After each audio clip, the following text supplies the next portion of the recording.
I'd like to call this meeting to order. Today is Tuesday, August 11th, 2020. This is a Prescott City Council study session. Let's please call roll. Mayor Mangarelli? Yes. Mayor Pro Tem Orr? Where'd she go? He's in the bathroom. Okay. She's here. Councilman Blair? Yes. Councilman Good? Here. Councilmember Roosing? Here. Councilwoman Scholl? Here. Councilman Sischka? Here. All are present. Very good. Thank you. So we have 3 items today. We have the parklet item, 3A. We have a water update and a Stringfield Ranch pre-annexation development agreement. We have 2 hours. I'm told that the last 2 agenda items, 3B and C, will take about an hour. So what I'd like to do today is the first hour we'll dedicate to the outdoor dining parklet concept. And I think we have a little bit of a presentation, and then once we get through that, I think Sarah is going to help summarize much of the public comment for us, because there was a lot of public comment that came in via email. And then I'd like to do as many as we can from Zoom that raise their hands, and we'll see how many that is. Yes, Mayor, that sounds good. And I'd like to remind everybody that's on the Zoom call, please don't raise your hand until we call for public comment. We are not currently taking public comment as staff has not yet presented the item. So once we're done with the staff and council discussion, Mayor will call for public comment. We'll discuss a summary of the emails that we've received through the online comment card submission form, and then we will take the raised hands as time permits. Sounds great. Thank you, Sarah. All right. Mr. Heine, do you have a presentation? Mr. Mayor and Council, thanks for having me here today. I have been asked to present you with information about the dining platforms or parklets. I'm going to do this sort of in a narrative fashion, so we're just going to look back a little bit and then get to where we are presently, and then look for your guidance as we finish the presentation. So initially, the parklet concept really came out of an initial focus in 2019 to enhance downtown walkability and revitalization. At that time, staff developed a process that would allow downtown businesses to go out on the city right away on sidewalks. So did that in 2019, had a lot of success with restaurants doing that. This was an administrative approval for extension of premises, as long as basic safety codes and ADA were met. So that process, as COVID-19 has come about, staff had the opportunity to revisit that and create enhanced opportunities for restaurants specifically. And that's really what we're here to talk about today, is the parklets. Of course, there has been a community response to that program, and we're going to talk a little bit about that as well. And that's really what led us here today. Although this was an administrative approval process, city manager and staff felt we should share this with you and get your feedback and guidance to go forward. John, just let me add an additional point. I think on the second item that you had up there, expanding the use of the premises or the process, the key provision in my mind about why we even took this under consideration was the 50% occupancy maximum for restaurants. The governor issued an executive order limiting occupancy, and staff went this route to try to be creative about allowing restaurateurs to still be able to keep their doors open by expanding into their front yard. Sorry, John. Nope, no worries. So that actually is a good segue for my next slide. We're going to review some of the governor's executive orders. We're going to go way back to March 30th. When the Stay Home, Stay Safe order effectively closed restaurants and other businesses to in-person attendance.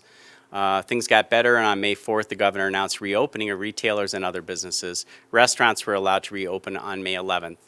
At that time, around May 11th, staff discussed the opportunity to encourage more outdoor dining. We have been told all along that outdoor activities are safer. So let's encourage that type of activity. So we started those discussions back in May and looked for ways to do that.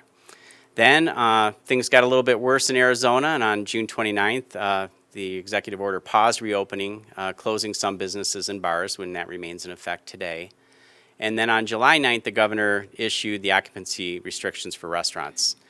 So as the city manager alluded to, restaurants' capacity is limited to 50% indoors. And it was at that time we got a lot of feedback from industry experts that said if this continues for a certain amount of time, we're going to lose probably at least half of our independently owned establishments. So it really became critical at that point to have this conversation. So when that executive order came out, there was, as I said, there was a flurry of communication, a lot of concern. The city was contacted by Skylar Reeves, the owner of Rosa's, and he was seeking an extension of premise. Skylar wanted us to get that done for him in about 5 days. He wanted it in time for 4th of July, and of course, we were not able to do that. But we talked about a longer-term solution and something that would work. I know the mayor was contacted by other parties, several that suggested closing down Montezuma Street altogether to allow for bars and restaurants to continue. So there was a lot of talk about how can we create this extension. So the internal city responses, we began discussing adding a temporary outdoor dining opportunity that would help restaurants recoup some of the lost capacity. We amended the 2019 extension of premises process, allowing use for the city right-of-way for the parking spaces to create these parklets. This is a concept that's not new. It's been in other cities and towns, large and small, all over the country, and has been well received. And this utilizes parking spaces for the outdoor dining platform. Just to take a look at the process itself that was developed, and just at a very high level. So basically, the submittal or the request was submitted would be submitted for review. Public Works was the first to receive it, including a site plan reflecting the dimensions, the existing storefront and how they relate together, and the proposed temporary installations. This was reviewed by Public Works, Building, Police, and then finally the city clerk. It also requires approval from neighboring businesses. If the platform happens to go over in front of another business, we did require a written letter from that business for approval. The final steps of the process then would be, there would be a license agreement that would be signed by both staff and by the restaurant owner. We did require an additional $2 million in liability insurance, naming a city additional insured. And then once all these requirements were met, it would finally go to the city clerk for submission to the DLLC for the liquor extension of premises. Any questions about the process? Okay. So once that was in place, Rosa's was first in line. They had been ready to do this. So they were able to use that process to construct a dining platform that's 40 feet in frontage. There were some initial concerns about safety, especially on Gurley Street with the traffic going by.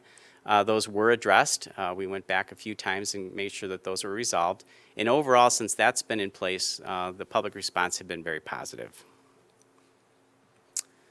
So despite the positive response, we started to get some more applications in, and we thought we need to still look at this and look at ways to limit the size of these platforms. So staff developed a formula which would allow for the size of the platform to be no larger than 50% of the indoor dining capacity of the restaurant. So this would, of course, this was designed to make up for that lost capacity or that lost 50%. So we created that new process, put that in place, and the first submission was by Raven Cafe. So that formula actually allowed Raven to have 75 feet of frontage. Raven went to 60 feet, effectively going out to the street corner. And after construction was underway, it was pretty clear that the scale of that was a little out of place. It was a little large. And so there were some concerns about that. City manager asked us to speak with the owners of the Raven, and we decided at that time to limit the frontage for any of these to 40 feet maximum. We shared that with the Raven owners. They were it was great how well they complied, and it was a little bit of discussion, but we got it done, and they were very helpful in getting that finished. So I think probably later that evening is when we started to get calls from the other businesses and concerns about the objections to the loss of parking. So that continued into the next day. I know the city manager met with several business owners. And it was that point it was decided this is time to bring this to council for policy review. And that's what brings us here today. So this final slide, just some points to consider. Again, the original purpose, is to help restaurants regain some capacity under the ongoing COVID-19 health emergency. Just a little side note, the governor did release several guidances yesterday for all types of businesses. Now we have some metrics about how businesses can reopen. But under those new metrics, it's pretty clear that the reduced capacity for restaurants is going to stay in place for some time. The requirements, the numbers that we need to get to, it's going to be a while. So we believe that's going to stay in place for a while. But this is a temporary time frame. The actual liquor license allows for up to 6 months. However, the license agreement, we can write whatever length of time we want for this in there. The one thing that all of you should know as you think about this is that there is, in the current licenses, there is a termination clause that allows for 30 days written notice. So we do have a way out of this if that's the intent of council. So next steps, we're seeking some direction to continue the program as is, or with some modifications, or to discontinue the program. Currently, there are 5 applications pending, which would result in 3 to 4 parklets. I have my list here. Barley Hound is in process, Carmela's, Frozen Franny's, and Lone Spur. What we've heard is that Frozen Franny's and Lone Spur are thinking about sharing a parklet, so that would be the third. So that concludes the presentation. Open to questions. Thank you, John. Appreciate that. Appreciate staff, Michael and the staff, bringing this so quickly. I know it kind of boiled up pretty quickly. It did, Mayor. And I also want to compliment staff for being nimble when this came forward.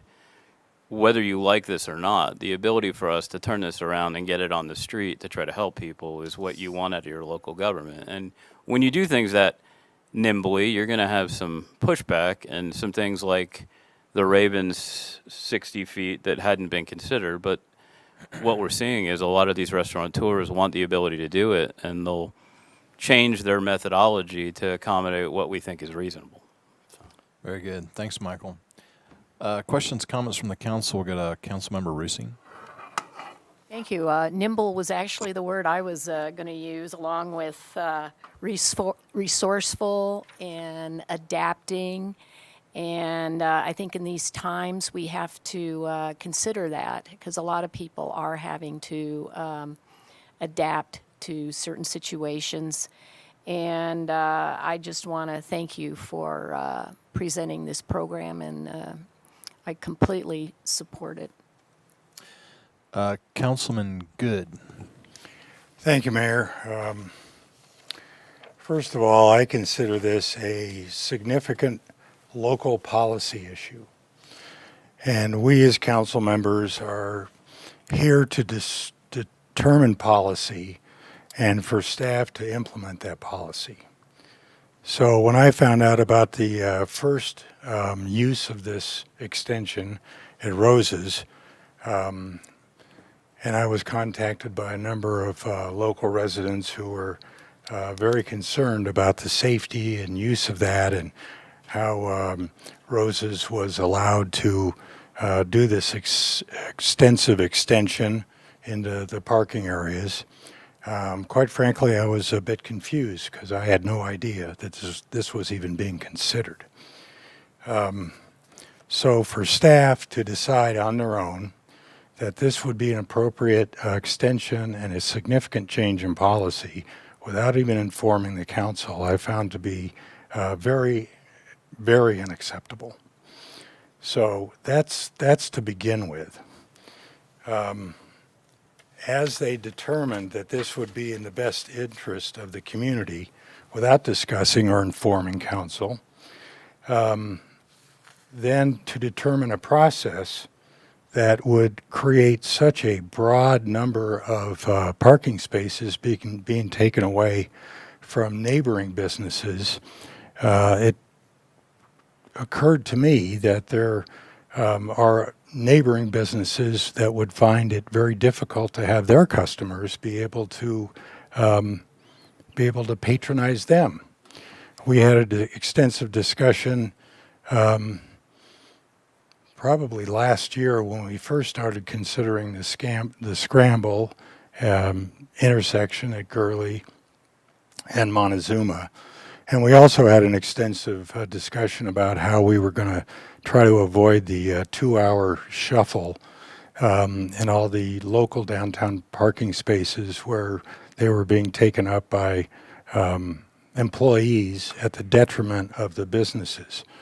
So even though I was informed that this was allowable under staff's decision, I still considered it a major policy issue that should have come to council for discussion first. So now we're at this point. So you mentioned industry experts predicted continued closures would result. What experts were these? Well, this is anecdotal, and we do have some people that are in the hospitality industry that we Right. speak with on a regular basis. So It's usually when somebody says industry experts, nobody can name them.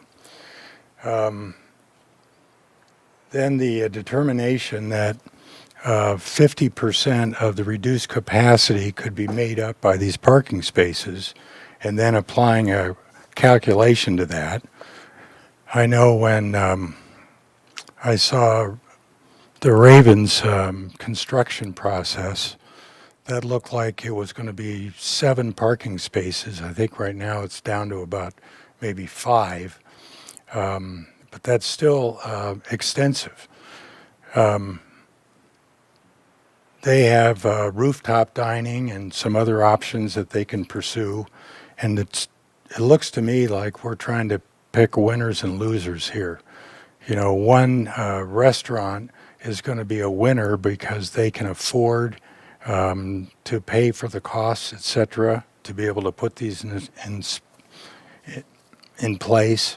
And then we have a smaller business next door down the street that can't, and they're going to be paying an increasing cost to try to keep themselves operating. So I think it's very dangerous when government decides who's going to benefit and who isn't. So consequently, we would have to extend this to every single storefront business in a 2-block radius around the courthouse square. And if that were to be approved administratively, we'd have a nightmare when it comes to traffic circulation. So you referenced here the mayor was contacted by a state elected official who suggested we close the entire Whiskey Row. Mayor, who was that elected official? I don't care to disclose that at this time. Then why did we put it in this presentation if we can't reference who it was? So it was not an elected official, or it was just... Well, in John's defense, he was there for the conversation, and I don't think the mayor has any problem with the fact John acknowledged that that was the case. yeah, we actually Whether or had not the mayor several. wants to get into who it was, I think is really a decision the mayor has. We had several inquiries. I mean, even from citizens about closing whole streets down to assist with this. Well, let's not include references that we can't justify in public published information. Understood. You know, we've already expended staff time by having people in the Public Works Department, the Building Department, Police, City Clerk do all this review, even before we've had a chance to say it's a good idea or a bad idea.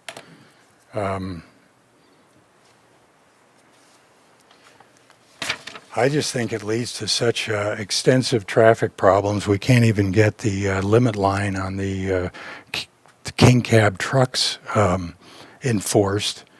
And now we've got applicants that are on that section of Gurley that also want to have these extension of premises included too. So it's very tough to put the horse back in the barn when staff has already decided to open this up. So referencing our decision to not enforce our local sign ordinance so we could support some of the local businesses was something that we discussed here at council and decided on, and I think that was appropriate. But I think there are so many potential intended consequences here that we could be in a serious liability situation. We already had this situation with the Marina Street construction where we created a situation where the intense velocity of monsoon rains caused a lot of damage. Some of these proposals are in downhill areas, and as we see the extensive additions of landscaping and other things to these patios, I don't think that there's going to be the ability to safely make sure that runoff, etc., doesn't damage them or make the sidewalks even more precarious to navigate. So, I don't want to tell the business community that they're not appreciated, but I think this needs to be very, very carefully analyzed before we extend it to individual restaurants. And again, I think it's just picking and choosing one business over the other. So, in my opinion, I'd like to not see this continue.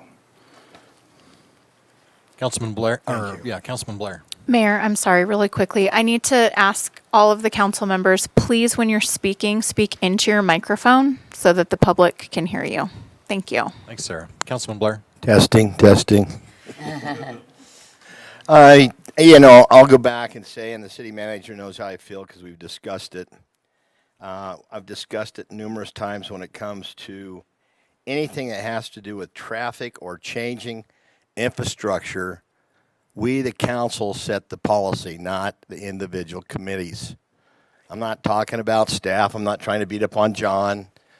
Just the same way with the Traffic Advisory Committee. They are not elected by the citizens of this community, and we're the ones that take the gaff for all this. So it needs to be a policy change whenever it has to do with road infrastructure or public safety on roads. The council needs to have some say in the matter, not just individual people that are staff or somebody that's on a committee. That's my first issue. My second issue is a simple fact. I don't so mind the parklets, but I think there's other things to do. The Ravens got a parking lot in back they could have closed down. Just like the office has got a parking lot back behind, they can close down and have outdoor seating. Skylar has a big parking lot out behind Rose's that they could have closed down for outdoor seating. I don't know why it's got to be right in the middle of the city of Prescott streets.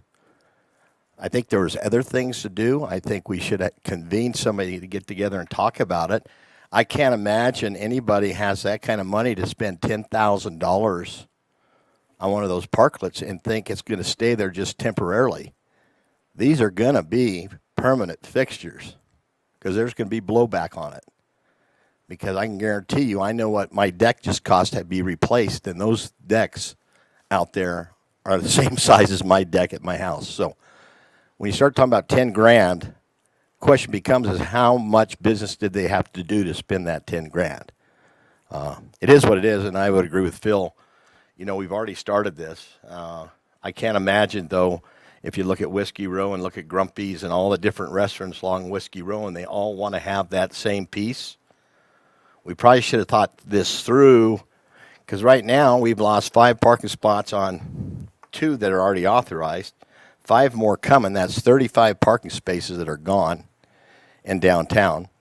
We didn't even talk about, well, okay, if we're going to do that, let's have one of the city employees use a golf cart and transport people back and forth in the parking garage so the other stores could get their employees off the street from parking in the ones that are now left. So there was other things to think about before just jumping off the diving board. So anyway, little sour grapes from my standpoint, because I know there's a lot of businesses out there that are suffering, and it's just not all restaurants and hotels. Mayor Pro Tem. Thank you, Mayor. I just want to commend staff. I think the flexibility, being nimble, the city trying to work with businesses that are really having a difficult time during this pandemic. Certainly our restaurants being limited to 50% capacity. Restaurants, I've been was a waitress for many years. It's really hard to make restaurants work. I actually like the parklet idea. I think it looks nice. People like to be outdoors in the evening in the city of Prescott. I think they're taking, the ones that I've counted are taking 4 each. I often go by most of the, some of the restaurants that have the takeout, and those seem to be empty most of the time. So like if you were to do something with Franny's, which I'm there like every other day, I'm a real patron to frozen Franny's. And so if you were to do frozen Franny's in Lone Star and take away maybe one of their takeouts, then you're talking maybe a couple of parking spots. I just think these are difficult times. We have to be willing to adapt, and I think to also let the people that are on the ground doing the work see what might work. And I understand what you're saying, Steve, that, these may be more permanent.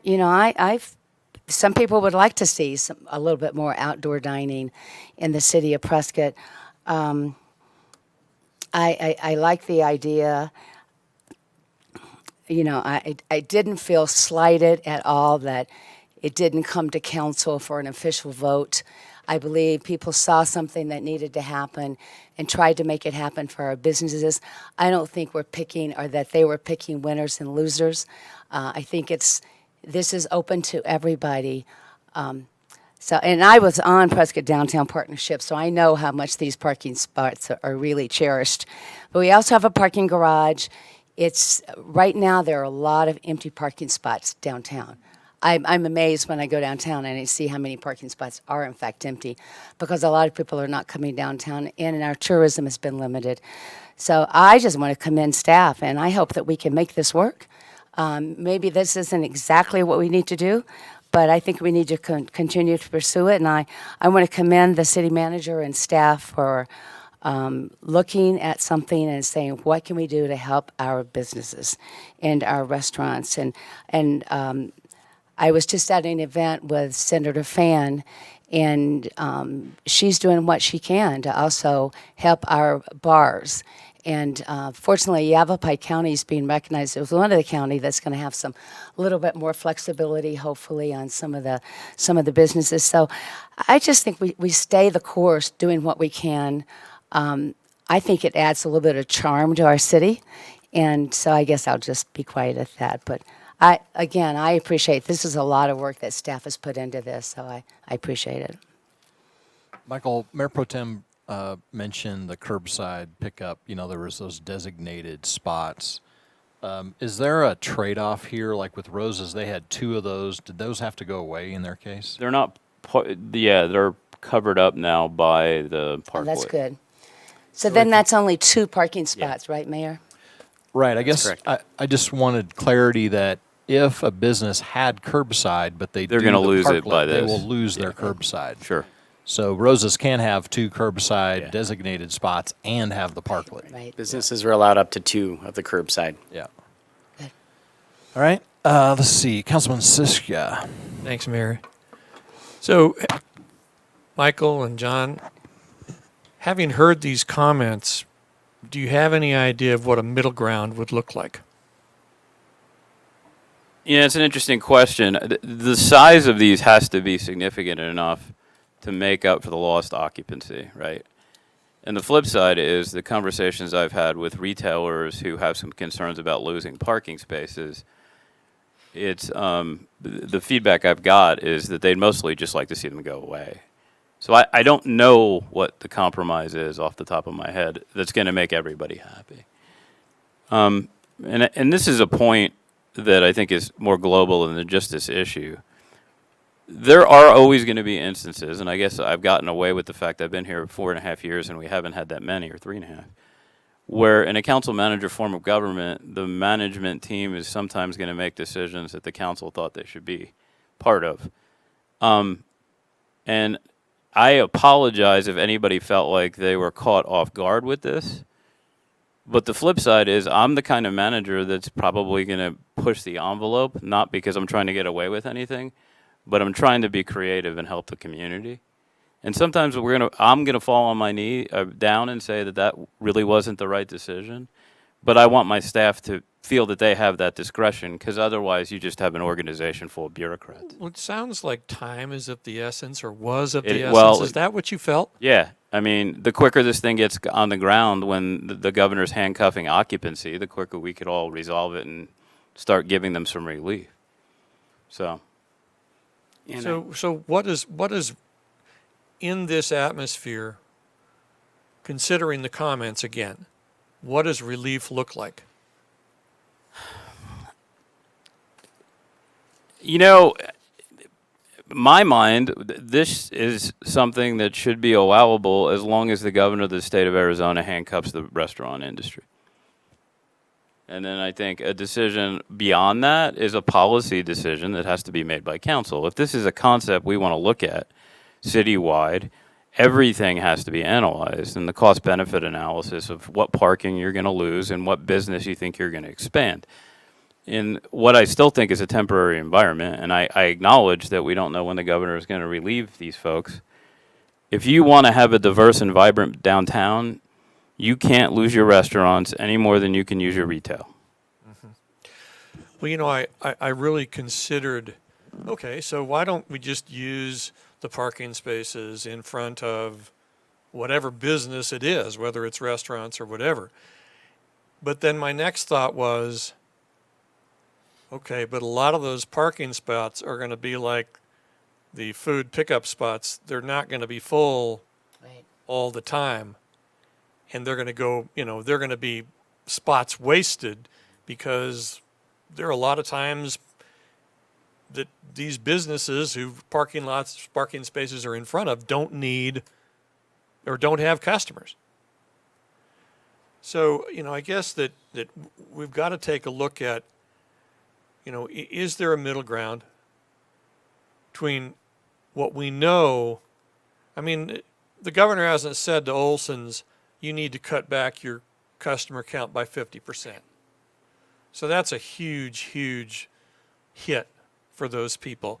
And restaurants can't make it on 50% occupancy on a consistent basis. So I guess my question is, and to staff, which has really taken an in-depth dive into this situation, is there something, is there a time limit you put on it? Is there something that we can do to assuage the fears of the the businesses that aren't restaurants, and at the same time have economic success for Prescott? Well, in 2 months it's going to be cold and people aren't going to want to sit outside. So I think there's somewhat of like a natural time limit just given the weather, and maybe at that point, you know, we can discuss whether or not, you know, the structure needs to be dismantled or what. But there's a natural time limit. Just people aren't going to be sitting out at the end of October in the cold eating dinner.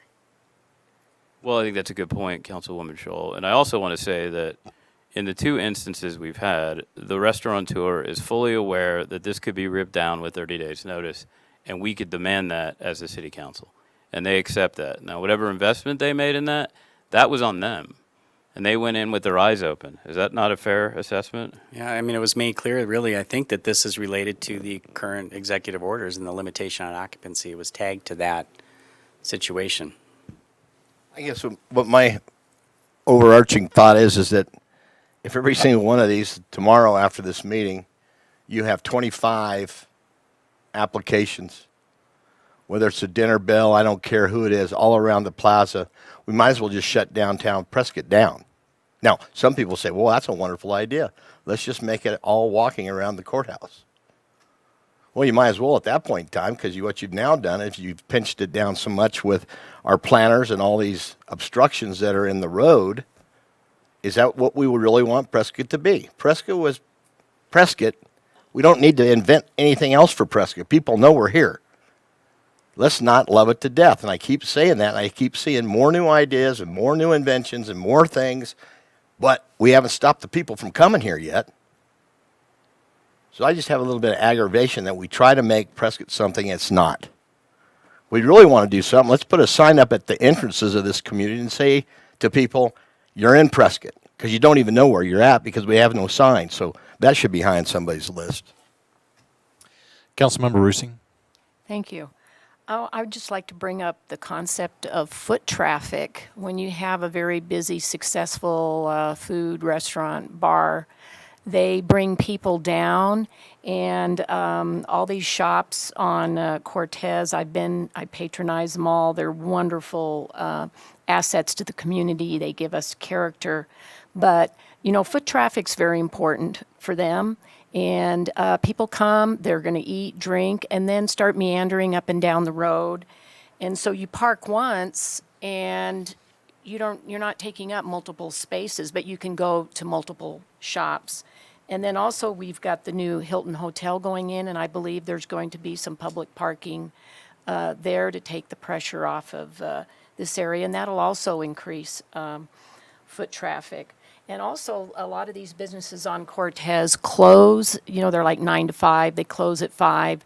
And for example, the Raven, they're open after hours, they're open on the weekends, and a lot of these shops aren't open like on Sundays. So I just would like to bring that up, that, the Raven has different hours.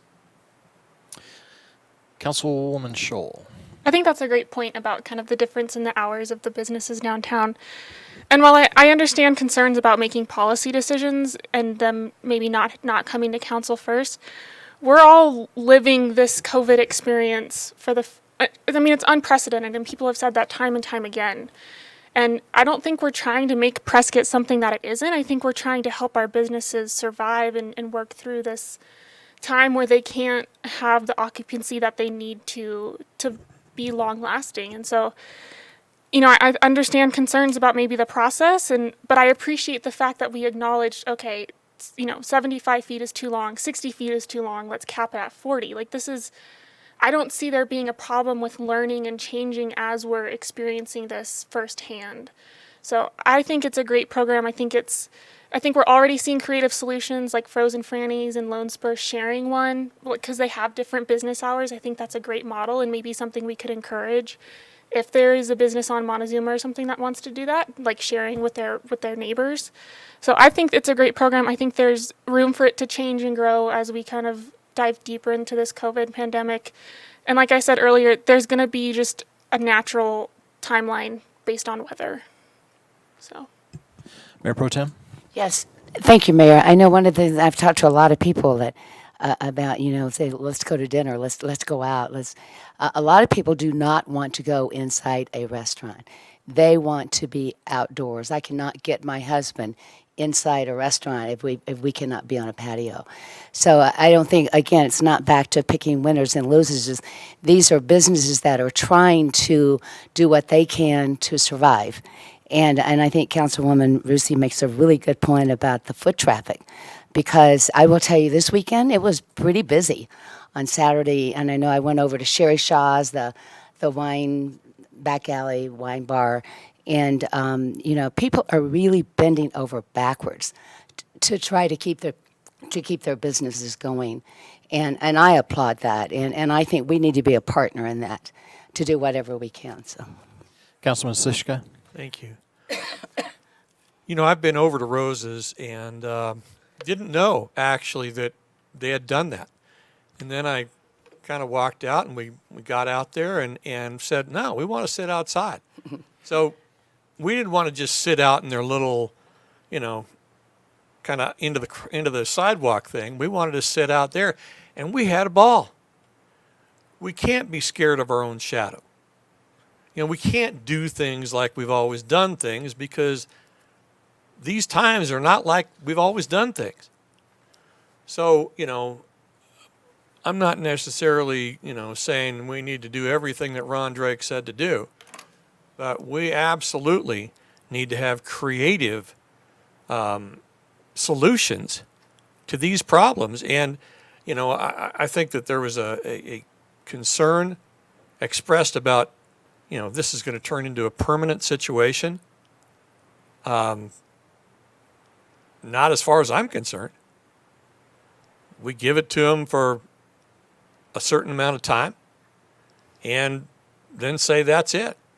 And hopefully, we hope like hell that COVID is a little better by that time. But I think that if we start to say, well, we've never done it this way, so we shouldn't do it this way, that's the wrong way to look at things. Councilmember Roosing. Oh, I would just like to comment that the Gato Azul is also expanding. They've got a little into the right-of-way, not into the parking area. And these new structures, he's employing a local artisan craftsman who was also a 30-year Army Special Forces veteran, Mr. Cassidy. And I was very impressed at the quality. It's actually very artistic, and it is a beautiful piece of work that he's putting into that space. So it's creating employment for the local people too. All right, I'd like to get to public comment if we could. Sarah, you want to at least first summarize what you received via email? Yes, absolutely. So through the online comment card submission form on the council page of the website, as of the start of the meeting, I received a total of 85 comments. 83 of those comments were in support of the temporary extensions and platforms, and 2 of those were opposed. Most of the comments were rather general, just we would support ongoing temporary structures for local businesses, appreciate staff's time in allowing these businesses to find ways to be successful during COVID. There were a couple of questions which John touched on, and if council has further questions regarding the process leading up to licensing agreement, police is involved in that, public works, inspections, traffic. Ian takes a look at everything. So those questions were answered by staff. And the opposition were mostly in regards to it not being fair for businesses that haven't been able to do it. In addition to the 85 comments that I received, Michelle Rush received emails direct to council. 41 of those, which she forwarded on to all of you as well. And I'd like to add too that the 85 that were received have all been forwarded to each of you as well for review. 41 comments were received to the City Council general email, 39 of those in support and 2 in opposition. And just prior to the start of the meeting, I did also receive this packet, which is included at all of your seats and will be available in the city clerk's office for record, with a number of signatures from some local store owners along Cortez and their letters expressing their opposition to the temporary parklets. That's the general consensus that we've received. I'm happy to answer any other questions if you have any specific to that or specific to the liquor licenses as well. I don't think so. I'd like to get to those that are on Zoom. Are there folks that are? Yes. So I have a couple of hands raised as of now. The first one is Peggy Davis. So I'm going to go ahead and allow her to speak and unmute her. Peggy, if you can go ahead and unmute yourself. I've upgraded you. But I need you to allow me to unmute you. There we go. Hello. Okay, Peggy, Yes, that's me. please go ahead. Hi, thank you. My name is Peggy Glenn, and I am a resident of Prescott. I first learned of this idea via the Raven Cafe's post on Facebook. And bravo to them and any business who's using their creativity and ingenuity to surmount the obstacles currently facing not only Prescott, but cities all over the U.S. This isn't new to us or unique to us. Particular bravo to the city's varied departments for opening the permit process, which obviously carries oversight from multiple sources.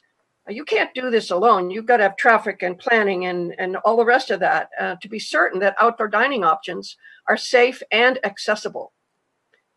And I was interested in your statistics on the comments so far. And for the better part of the day and a half that I've been engaged, I actually took the liberty of tallying the informal and anecdotal responses to multiple posts on Facebook. At present, we're sitting at 92% positive and 7% negative, with 1% undecided, oh well. And of course, those figures are not statistically significant, nor do they comply with the Stanford statistics course that I took on YouTube. And yes, that was a little bit of snark. To the council member who raised every possible disaster scenario, sir, we are already in the middle of a huge public health disaster, which has wrought an economic disaster. So I ask you to please try to find a little more positivity. To the council member who opposed the street dining and wants people to eat in the back parking lots, I'm not sure how the locals or the tourists will find them without a whole bunch of flags flopping around downtown. And is that the vibe that you want? To the city manager, yes, it is definitely your job to be creative while serving your staff, your elected officials, and your businesses. A huge bravo. I think challenging times require very challenging solutions, and I huge applaud all the work that's gone into this.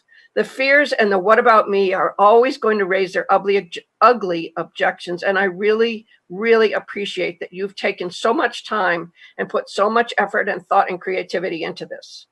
It's a short-term solution to a problem that shows no signs of abating in the immediate future. And I urge you to put doom on the back burner and say yes to a future of possibilities.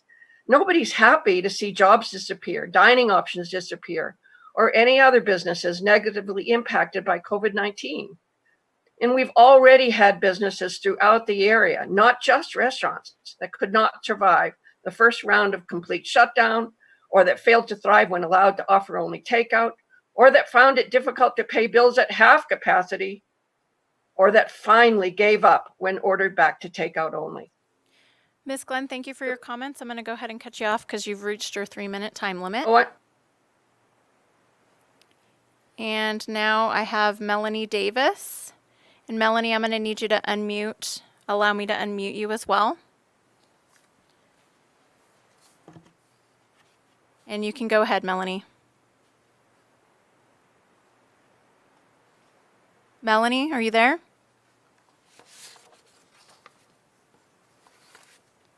Melanie, you're unmuted. You can address council now.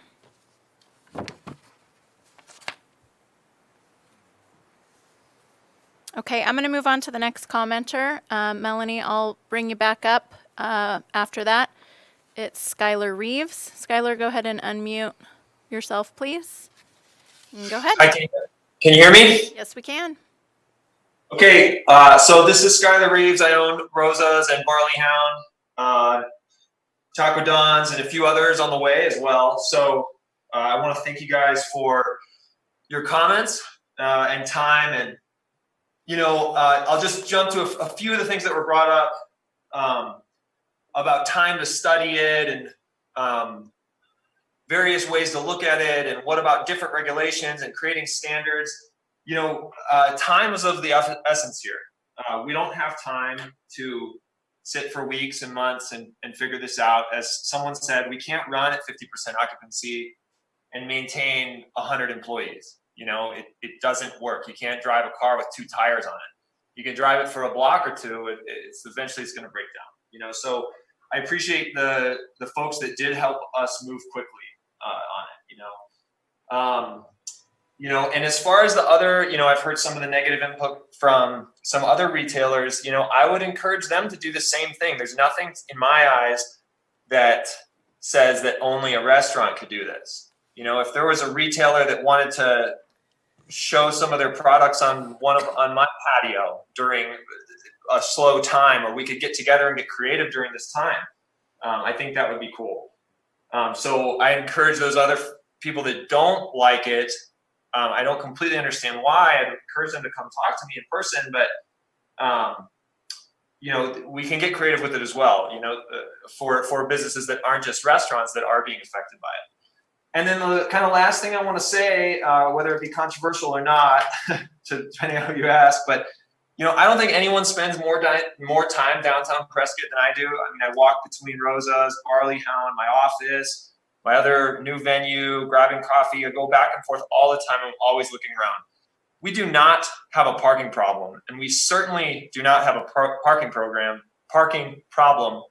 during COVID-19. I mean, the last person I was standing talking to at the patio at Rosa's, they said, yeah, it's just too bad, maybe you took up a few parking spots.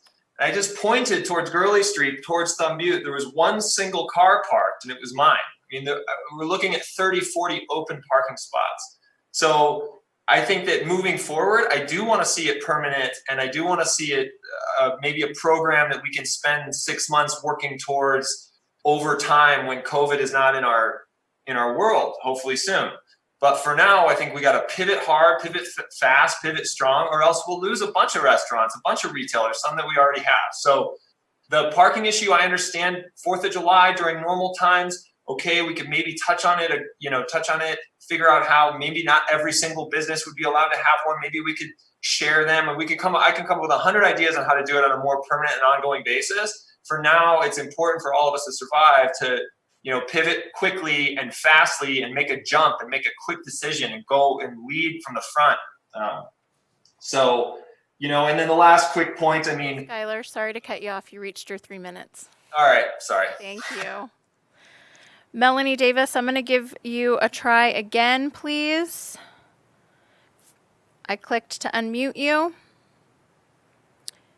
And you are unmuted if you'd like to address council for 3 minutes.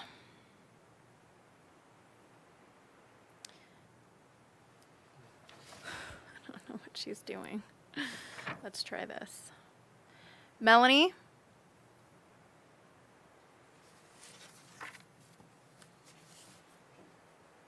I don't know. She's on the phone? unmuted, so I'm not entirely sure what's happening there. Is she on the phone? Is her phone unmuted? I've unmuted both. Yeah, I've unmuted both for you, Melanie, and I'm not sure why you're not coming through. If you'd like to email your comments, I'll make sure that council gets them. Dave Caldwell is our next person with the hand raised. And Dave, if you want to go ahead and allow me to unmute you. Hello. Hi, Dave. Go ahead. You've got 3 minutes. Yeah, hi. My name's Dave Caldwell. My wife and I, we own the Cortez Street Emporium, the Marketplace, and Sam in London, all on Cortez Street. And we just learned about this in the last few days. Nobody approached us to how it would ever affect us as a retailer by taking away these parking spaces.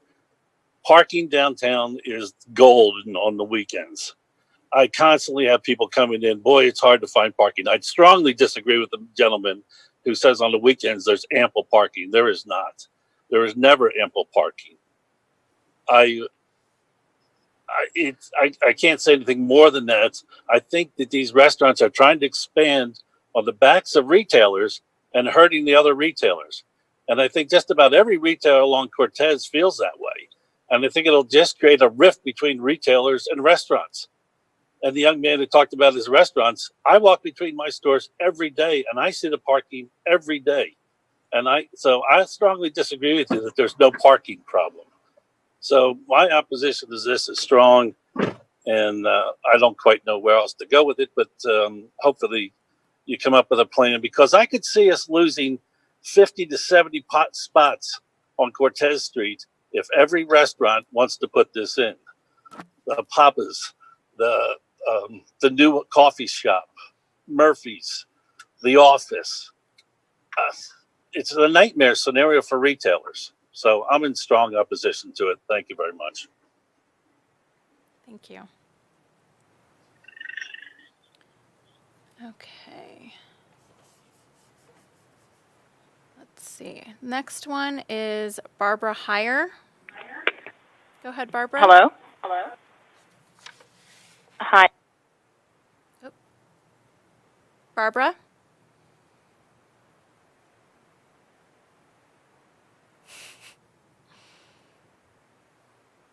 Okay. I'm going to try to unmute Melanie one more time because she seems to think that she has it figured out based on the message I just received from Michelle. Hello, Melanie? this is Melanie Davis. There we go. Okay, go ahead, Melanie. I'd You've like got to 3 thank the- minutes. I'd like to thank the council for hearing this today. When I did discover this, it was actually when I walked out in front of our store and was made, sorry, I'm going to move away from my computer. I'm getting an echo.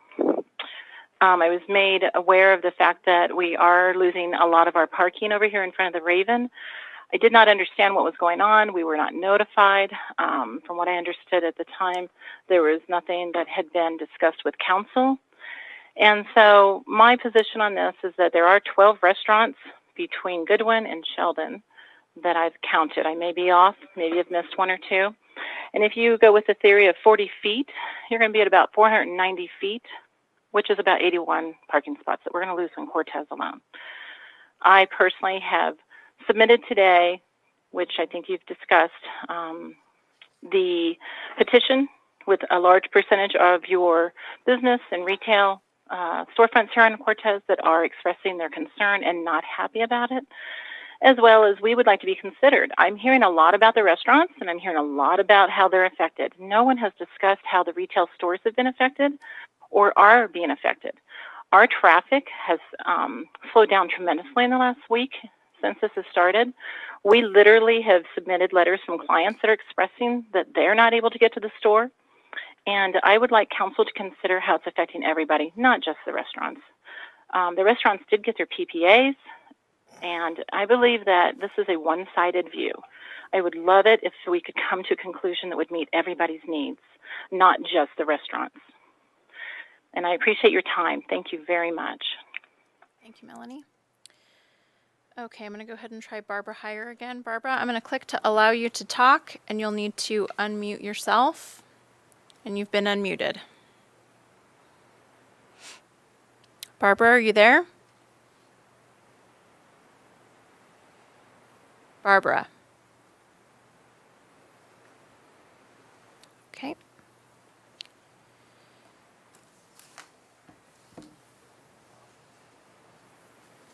Okay, I'm going to move on to the next. It is Newt Lynn. Hello?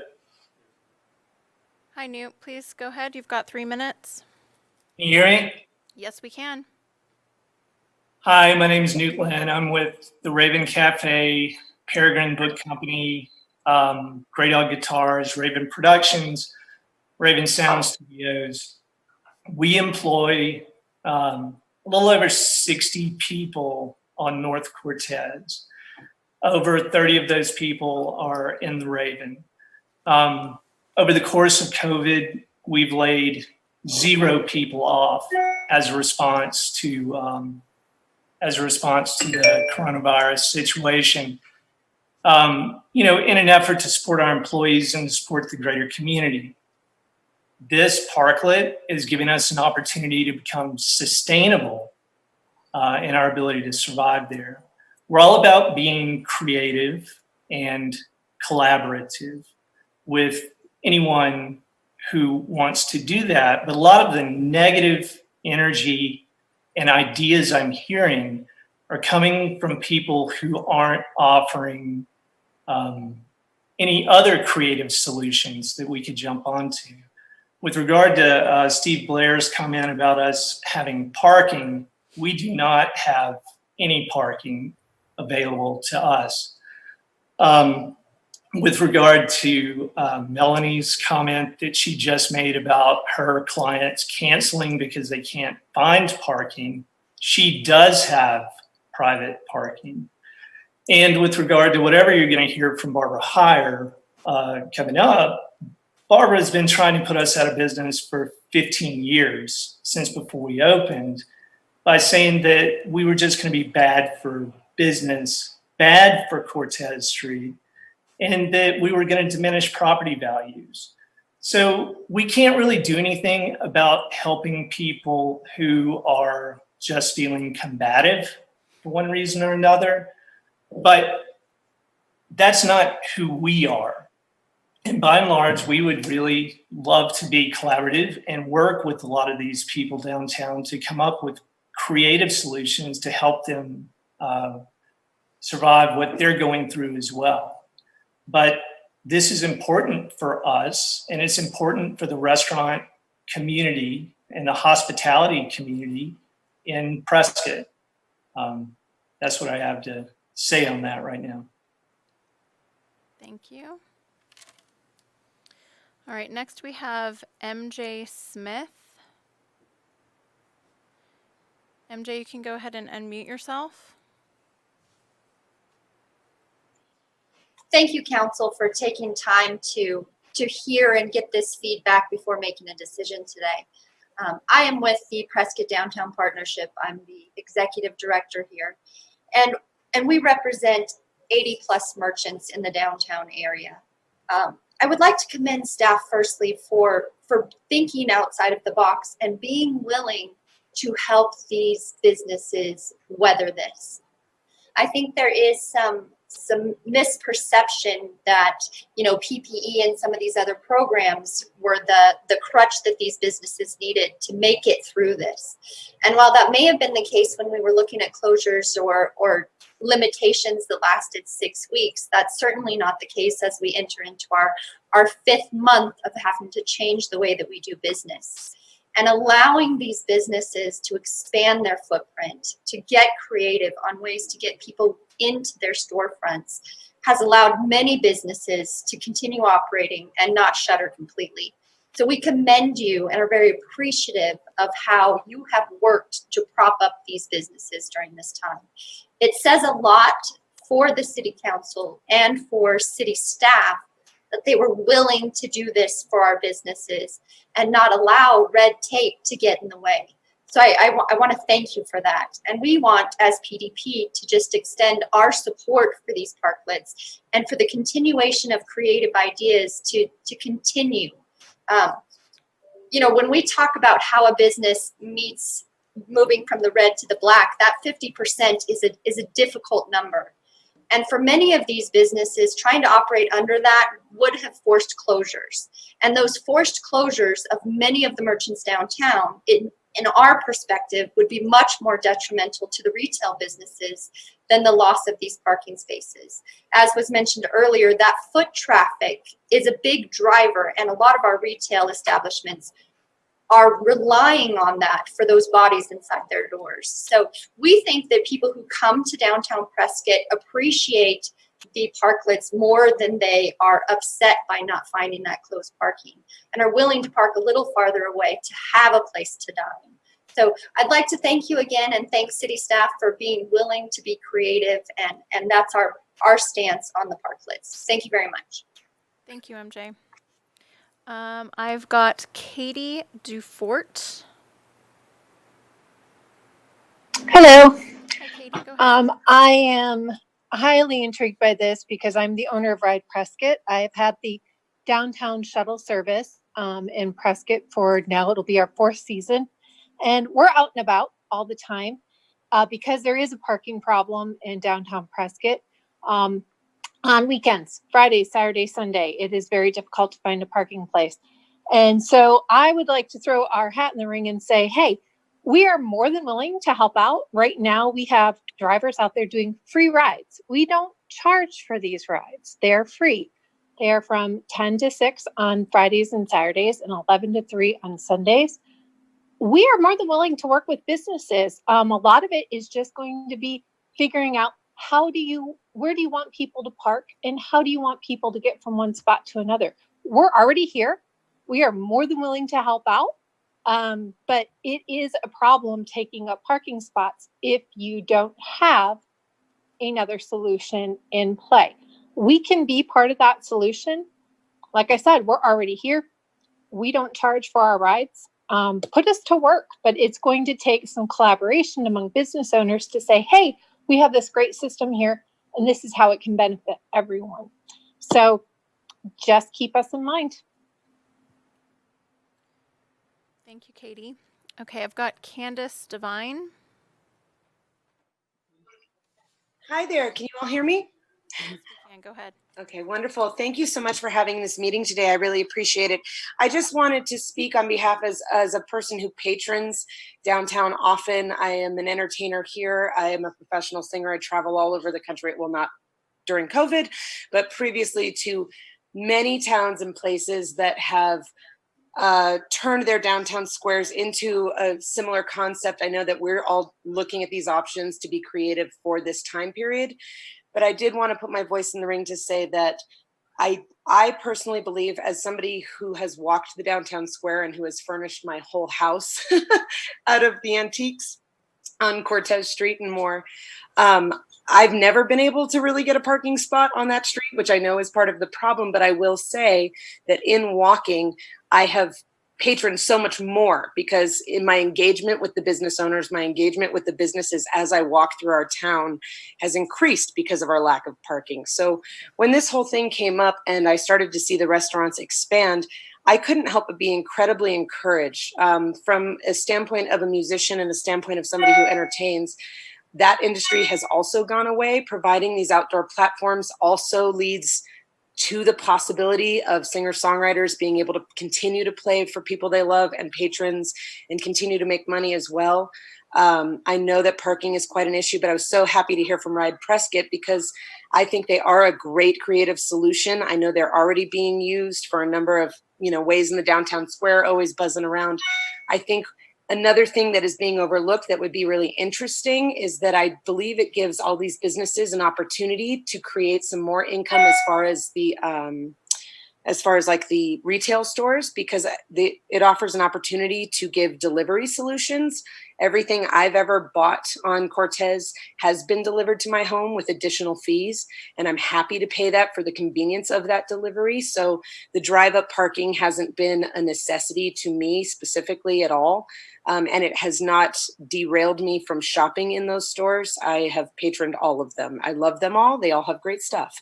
But I would like you to at least consider as well that when these restaurants create outdoor space, it also creates a possibility for our musicians to have a place to continue to work as well. I know that probably has more to be talked about by this council, but something to keep in mind, that's another industry that would benefit. And that really is, in my opinion, the heartbeat of this city. People. Shoot, I'm sorry. I did not mean to mute you. Candace, I'm sorry. I'm just navigating to the page. Candace, you can unmute yourself. You've still got about 30 more seconds. I apologize for that. Okay, that's okay. I'll wrap it up in 30 seconds. I'm so sorry. I was just saying that, I'd like you to consider that our entertainment aspect is also at risk here. And by creating these outdoor spaces, we can keep the heartbeat of Prescott alive and allow people to be outside and walking and see our beautiful shops, see our wonderful restaurants, hear our musicians playing in the street. And I think in the long run, going down that road would only encourage summer tourism and encourage weekend tourism. And I think the more we encourage a walking city or a biking city or a transport city by golf cart or shuttle, we are going to actually up your patronism in these establishments. And as somebody who does that, I have greatly appreciated seeing people adjust. So for the 2 cents that it's worth, I think the people that do come here to be a part of those shops would enjoy it just as much, if not more. Thank you, Candace. Again, I apologize for cutting you off there. The only hand I still have raised is Barbara Heyer. Barbara, I have unmuted you on both your computer and your phone. You're going to need to acknowledge the unmute so that you can speak.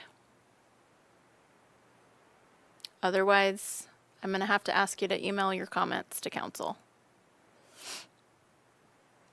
Okay, is that everybody? That's everybody. Sir, I appreciate you navigating that. I know it's not always easy, and I appreciate everybody's public comments coming in via email or via Zoom. Michael, I just want to commend you and staff for the work that you've done to pivot quickly, as Skylar said, to come up with innovative ideas to help restaurants that have been severely affected by the orders from the governor for the 50% dining. I really appreciated it. When I came back from vacation and saw the one in front of Rose's, I was very pleased to know that the government had moved quickly to try to address a problem in our city. I know it's not perfect, but I appreciate the effort. Thank you. I would say furthermore that this is something that I envision that will be more of a, quote, seasonal permanent fixture in our city in some form or fashion. Right now we're experimenting, and it's not going to be perfect, but I appreciate us trying to do something positive for the downtown area because I do believe it benefits everyone. I realize there's a loss of parking. What I would ask Michael, you and John to work with PDP and the chamber possibly or others to address parking to figure out how you can use Ride Prescott. Possibly there's banks in the area that are not open on weekends where you could ask them for permission for parking on those weekends where it is more difficult to find parking. I think there's some creative things that we can do. Skylar Reeves has offered his help as well with ideas. So I think if we address that, that seems to be the real pain point with our retailers out there with this is I understand losing their parking. So I think unless there is a change of mind here, I hear support, consensus from this council to move forward. Appreciate it, Mayor, and we will facilitate a dialogue, a constructive dialogue between the retail industry and the restaurant industry. And I think the Ride Prescott is an interesting solution too. So I'll ask John to try to have a dialogue, and we'll get people around the table and tweak this in a positive manner that gets more to Councilman Shishka's idea of what's the compromise.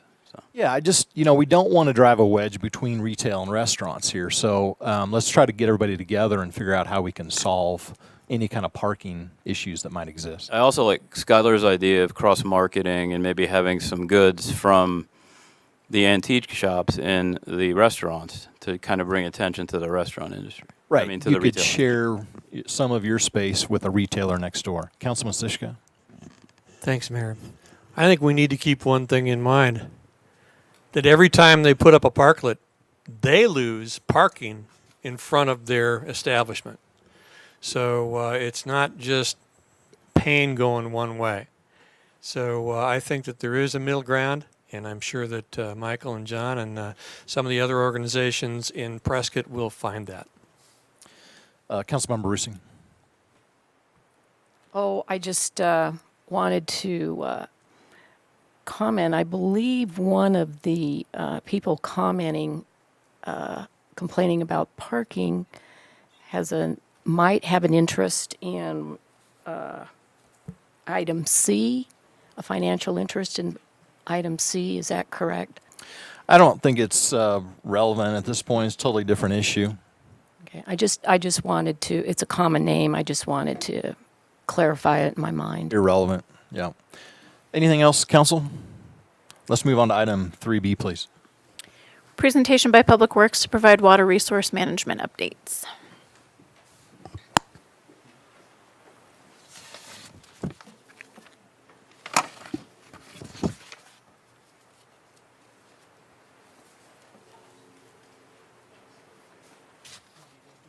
Sarah.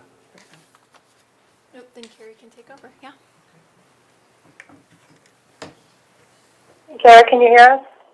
Yes, we can. Greg, you might want to minimize the video feature. Sorry, just right on the top there. Can you see our screen as well, Sarah? And then minimize that. Here we go.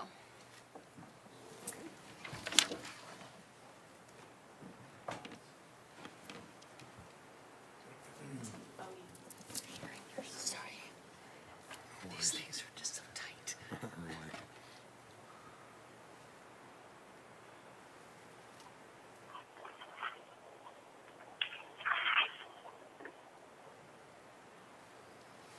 Sorry, guys. Guess this is as large as that is going to get. Should be all right. Yep. Go ahead, Carrie. Sorry. Are you able to see our screen? Yes, we can. Good afternoon, Mayor and Council. This is Leslie Grazer, Water Resource Project Manager. I've been asked to give a 15 to 20 minute update based on comments that we received from your Water Issues Committee. So I'll just move quickly through these items. There'll be three topics covered today. We were planning to present the 2019 annual report to the state few months ago, and we're bringing it to you now since we're been changed to new technology that we can do this now here. The calendar year 2020 pumping versus recharge data. This is an item also that the committee asked for that they've recently had as a standing item. And then the last one is the fiscal year 2020 conservation rebate program. Each topic will have about 2 slides associated with it. So if there is a need to stop at one, please let me know. Otherwise, I'll keep moving. So the first topic is the city's 2019 annual water withdrawal report. The basic information you need to know on that is it's filed each year, no later than March 31st. As you can see on the screen, it says each person who is required to file an annual report under this section shall maintain current, accurate records of the person's withdrawals, transportations, deliveries, and use of groundwater. So the city has been doing this since the 1980s, and it's been my pleasure to help the city with this reporting for quite a few years now. We did have a shift last year where we are now filing electronically, and I'll show you that form. It provides a nice summary, albeit it's difficult to read, obviously, on this screen. I'll move ahead to the next slide. So the basic data for this one is that potable supplies that were pumped, 6,855 acre feet. Potable deliveries that we billed for or had to be estimated in some manner was 6,267. And part of our requirements is knowing how much water we've lost or we can't account for. So with these numbers, it results in an 8.57% loss. This is acceptable to the state requirements. If you're under 10, you're fine. That doesn't mean that there's not ongoing daily efforts by everybody in Public Works and others, whether it be the fire department or somebody who's working in rec services, that if there is a leak out there, the notification comes quickly so we can address those and reduce this percentage over time. The neighboring table is to give you an idea of this past calendar year. We work with several different supplies that are regulated differently and each differently in state law. So it shows you the percentage of groundwater that that's attributed to groundwater pumped. Surface water, I don't know if you can see my pointer up there, 49% surface water, and then potable effluent at 13%. So this all rolls up. But please be aware, and I'm sure you're fully aware, but those who are joining us as well, we're not serving surface water directly into the potable system. And then the potable effluent is another topic that will take a little bit more time. But it's important to know that we have these resources of surface water and effluent to help offset the pumping.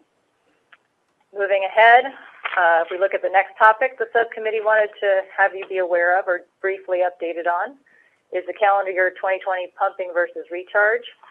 So we've added that, as I said, a standing item.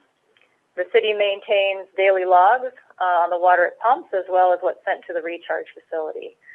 This is required, obviously, for annual reporting, but also within the permits that the city holds to do recharge and recovery. So in accordance with the decision and order, we recharge reclaimed supplies and surface water supplies. Looking forward onto the chart, this is the chart the subcommittee has been seeing for a couple meetings now. So the basics here is water pumped in acre feet on the y-axis. On the x-axis is the month that water was pumped. Blue represents the pumping, and then the red hatch is the delivery sent to the recharge facility. So you can see it's an active system, and depending on what is available, if we have good snowpack, if we have good monsoons, then we can move water over to the recharge facility off of Watson and Willow Lake reservoirs. Some parts of the year, this past year, we had supplies coming in off the mountain front, captured in Watson or Willow Lake, and so we could send a significant amount over to the recharge facility and exceed the pumping. On the flip side, we're going to have a month that it's different, as you can see here, where we are pumping more than we are recharging. If you look at a year-to-date pumped, it's at 4,131 acre feet, and year-to-date deliveries to the recharge facility have been 4,455. read it clearly. Moving ahead again.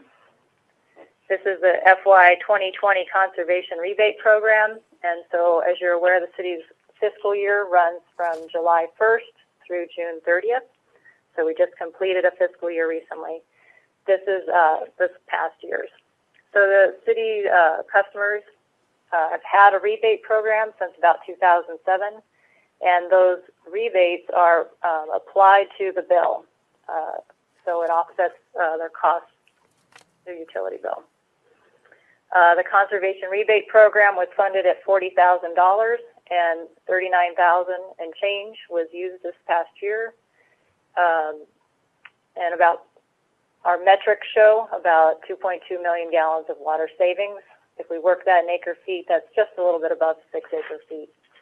So your conservation program will continue into FY21, and we're in that right now, and we're seeing applications come in. Looking at another graphic to convey some information quickly. This on the x-axis here is the month, so this is July 2019, and I understand that might be small. Moving through the calendar year to January 2020 and forward. So Hey, we Leslie? can see with Excuse me, database Leslie, that we I'm use. sorry to interrupt. On the previous slide, Councilman Good had a Yes, sir. question. Yeah, a couple of questions. On the slide where you're indicating a 8.57% unaccounted for water, I know that's within the ADWAR's acceptable limits. What's your speculation on what the likely loss is?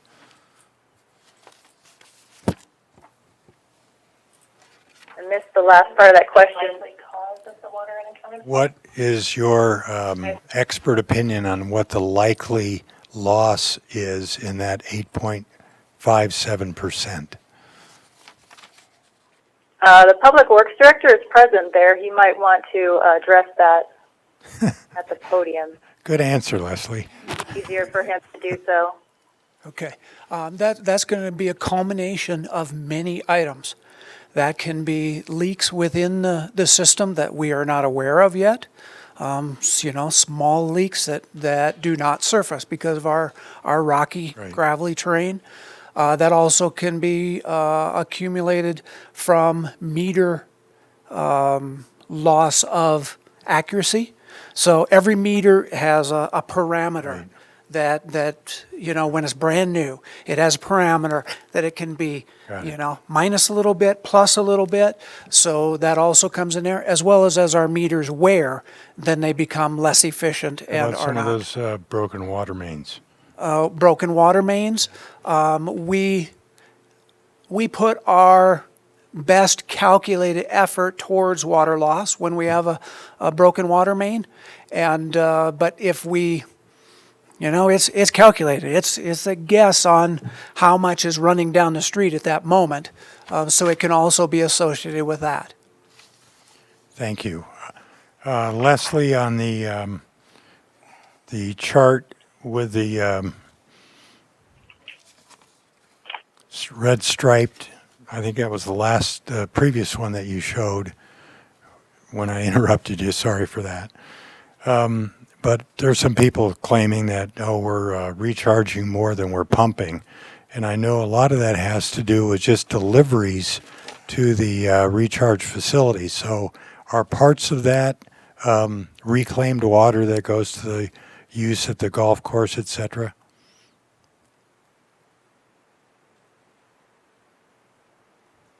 Greg, do you have an answer there? Yeah, Leslie, can you forward to the graph again with the blue and the red bars showing our recharge and pump comparison? There you go. Great. So on this chart, Councilman, the blue is representing measured, metered, water pumped from the combination of all of our wells. The red is the combination of treated effluent and or surface water delivered to the recharge facility. And that's where you see the very large spike there in March due to our wonderful wet, heavy snowpacked winter. Then we were able to start recharging that surface water. The two numbers at the very bottom of the page, that represents year to date. At the end of July, water pumped of the 4134 acre feet, and year-to-date deliveries to the recharge facility between surface water and the effluent of 4455 for the year. So at the end of July, yes, we are ahead as far as the volume of water we've delivered to recharge versus the water we've pumped. And where does the reclaimed water come into those numbers? That is metered and delivered to that user and billed as a use.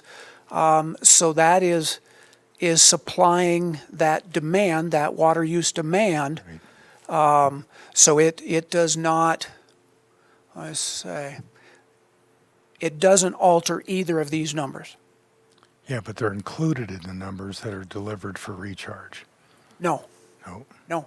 This is only water that has been delivered to the recharge basins and actually allowed to percolate back into the ground. So that'll be another function of how it's used after that fact. Where it would show up is if we weren't supplying those uses with that treated effluent, then we would have additional pumped water to supply that demand. Gotcha. Okay, my last question is on the rebate program. It looks like it's quite effective. We're almost maxed out on the number of budgeted dollars that we're going to contribute to that. How do we stand relative to the last couple of years? Are we providing more rebates? Should we consider possibly increasing that rebate amount in our budget? I know if you just took an average, it's about $297 per rebate application and approval. But of course, those numbers can be very dramatically different if you're taking out a lot of turf and some of the bigger rainwater harvesting projects. But if we budget $40,000 and we've already awarded $39,173, is there a trend that we might want to consider increasing that budget amount? And Councilman, if you wouldn't mind, can we hold your question? We'll let Leslie continue through the next couple slides here because she will be addressing specifically items that we have done very well with the rebate program, and then we can come back to your question. Okay. Go ahead, Leslie. Leslie, Councilmember Roosing has a quick question. Thank you. I would appreciate it if Leslie would make some comments about our safe yield and overdraft, because as you know, our aquifer is 485 square miles, and it doesn't start, or end where our city limits are. It affects Prescott Valley and the whole area. So it's actually a regional issue, and I was wondering if you would make a few comments about our overdraft, safe yield, and natural recharge. Leslie, if you could make note of that, finish your presentation, then we'll get to the rest of the comments and questions from the council. Okay. Would the group like to proceed? Yes, please. Okay, thank you. So we were just on this slide. I just have to check because our communication is the best we can do in this situation, so I can't see you face to face. We were on this slide, and what we were looking at was for FY 2020, the rebate program and how it performed. And when we have these things in databases, which we do, we can pull different reports and look at just what happened, and try to assist the customers better in our delivery of services for this aspect. So we, noted, and you can see it clearly, that September we had a lot of activity. This is September 2019, and then we get kind of into the holidays, and people get involved in other things potentially. January, we've noticed when we take the time to market the program, we had Facebook pushes, radio, things like that. It becomes available and heard more, so we see a little bit of jump. But you can see it's kind of flat throughout the remainder of the calendar year. So, I don't think there's a right or a wrong. It's just one of those metrics that we look at. I'm going to go to the next slide, which is actually a little bit easier to read. We just pulled what we could from our systems. This is a mixture of the rebates that were awarded. So the washing machine rebate was added back in. This was an offering probably 10 plus years ago. So that was added back into the rebate program as an offering. And so we awarded 48. And you can kind of follow this table on down, that of the total of 132 products that people sought, 48 of those were washers, and then on down. The efficient toilets, 30, and everything else here on down is basically about the same for the city on this rebate program. They've had it there before, or there's been some slight modifications. Looking at some more metrics that we can see from this database that we keep, this yellow here is turf removal. So the legend for this is over here. So we can see that where we get the most benefit from these monies is if we work on turf removal. That doesn't mean that it's the top used award, but it is, because you know it's not. I just showed you it was washing machines. But when you're looking at how to find conservation savings, a lot of times, for many years, communities look at their outdoor watering and see what they can do to bring those uses down, yet still providing for, lovely front and backyards, opportunities for play, community playgrounds, things of that nature. I don't think I touched on this yet, but we did have 132 applications, and then the equipment is higher because somebody might have applied for a toilet and a washing machine rebate, or a turf and a washing machine rebate. We do our best again with metrics. We can't track everybody to say how much water they save, but there's some basic industry standards about how much water savings you have when you replace an older toilet with a low flow toilet, or if you remove turf, in our upper desert region that we live. So these things we also like to watch over time. And because this was intended to be, or requested to be short, 15 to 20 minutes, we have come to the end, and I'm happy to take questions, or actually probably Craig will field those because he's there in person with you. Craig, you want to address? Yeah, I'll go back to Councilman Good's question. So then in regards to the program and kind of where do we see it going, one of the things that we've been talking about is pushing more of the toilet information about the toilet rebate, pushing that out there, and definitely to our water customers that are on septic systems, because the more we can reduce that water, that's one-time water. When we sell it to a water customer that's on a septic system, we don't get any of that back for the benefit of treating and recharging it. So that's one of the things we're looking at, was pushing that program to try to increase the use of it more with septic users there, to reduce that one-time water use.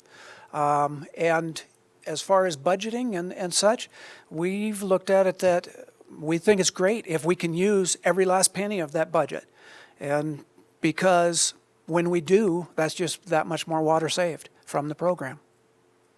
So what's the trend? Are we seeing an increased number of applicants and more awards, or we're just going to assume that once we get to 40,000, then we're done? No, we have the trends, and we definitely increased this year because we added the wash machines back in. So that was 48 new wash machines that were taken care of this year that were not, considered last year. So yes, it definitely has increased, and it increases with our due diligence when it comes to Facebook blasts, getting information out there to people to make them aware of the program and the opportunity. Thank you. Mayor Pro Tem. Thank you.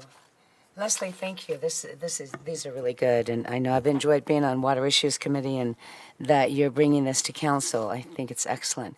So, Craig, we're always given that question about when we talk about recharge, and certainly the data is really good about how many acre feet we are recharging. So let's talk about time, because we have some that will say it takes we don't know how long it takes. It may never reach the aquifer again. So what are your thoughts about how long it takes this water and recharge to refill our aquifer? As far as putting an exact time frame on it, I'm not able to do. I do not have that degree for groundwater hydrology to look at that. What I do know is that when we have a very wet winter like this year, then within the matter of about 2 months of Granite Creek having flows in it and or us introducing high volumes of water to recharge, we see the well static water levels change. They reflect that natural recharge as well as the recharge that we do within a couple months. Within a couple months. And every year, the well levels, the static water levels that we monitor every month on every one of our wells, they fluctuate every year. But definitely there is a significant difference when we have a good year like we do this year. Okay, very good. Well, that helps. The other one, looking at that, the chart, Leslie, where the program, we rewarded $39,000, and the 2.2, so that's the amount of water saved? And is that gallons, acre feet? What is that metric? I assume it's gallons, but I don't. Leslie, you want to go ahead and answer that in regards to the lifetime calculation associated with that? The 2.2 million, what is that? I'm sorry, I'm having trouble hearing the question over here through our speaker. So Leslie, the question is, the water savings achieved this year, it says it's gallons. That's what I assumed. It But is it gallons. didn't say it anywhere, so I just wanted to make sure I had that. It is gallons, and Leslie, correct me if I'm wrong, but my understanding is that is a calculated savings associated over life expectancy of a toilet from that Got it. savings. Correct. Okay. Thank you very much. Councilmember Roosing. Oh, I just wanted to ask Leslie the previous question about how we're doing with safe yield and overdraft and natural recharge. And Liz, I'll go ahead and chime in there some. Councilmember Roosing, as you saw our bar graphs there, so as of the end of July, we again this year are ahead of pumping with recharge. So that's something that we as a city have a direct control over by managing our resources to be able to recharge as much as we possibly can. Then what is not included in those numbers is all of the natural recharge that also happened during this winter and the spring when Granite Creek was flowing. So the combination as far as what we have control of and what we are doing as the city of Prescott and nature puts our usage on a positive side to the aquifer versus a negative side. Thank you. Any other, Councilman Blair? So that question becomes one more time, safe yield. And Prescott can determine and reach safe yield by 2025. Not necessarily by just what we're doing here, but we talk about the region and the pumping and the individual wells. There's things that happen out there that we have no control over. One thing we have control over are Watson and Willow Lakes, which is probably the best thing the city ever did, and purchasing those for water recharge. So we're able to pretty much keep up with the takeout and the give back on an average. Some years are better, some are not. That's just the way the weather works. Mm-hmm. But we're pretty close to being able to say we're right there every single year. Would that be a fair statement? That would be a fair statement for the city of Prescott and what we're able to control when it comes to those volumes.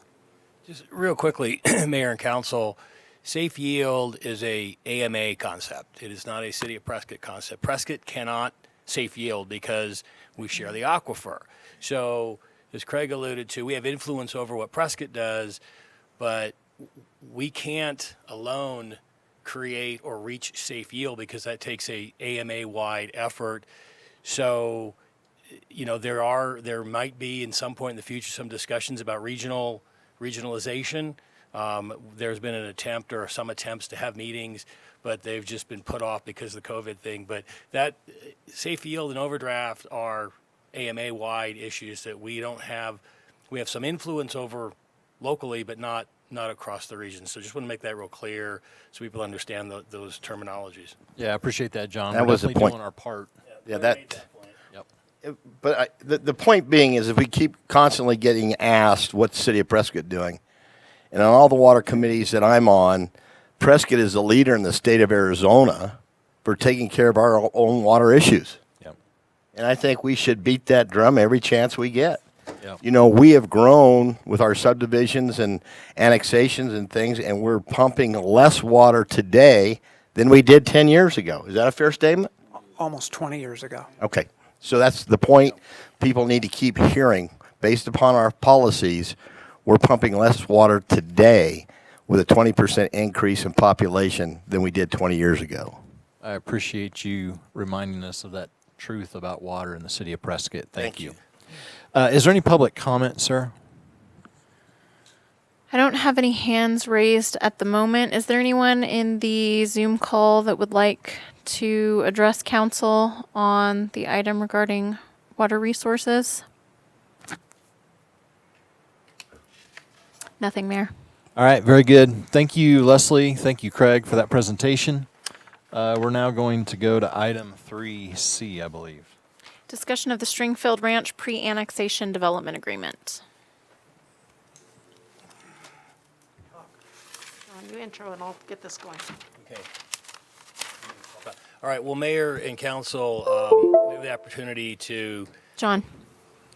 Am I in? Okay. Thank we you. have the opportunity, Mayor and Council, to again publicly discuss the Stringfield Ranch proposal. As you're aware, Mr. Davis has made at least one presentation, if not two, to the council, and made, I think, two presentations to the Planning Commission about the project. So today, what I'm asking Jeff to do is to come up and briefly talk about the projects that we're going to show on the map, and then I can briefly cover the pre-annexation development agreement, which we'll be asking the council to take a look at a voting session at the next meeting. So if the slide deck's ready, I'd ask Mr. Davis to come up and kind of walk through the project. Council's obviously seen this before. This is again a reintroduction to the public. I think about a week ago there was a presentation to Planning Commission that I think received pretty good response.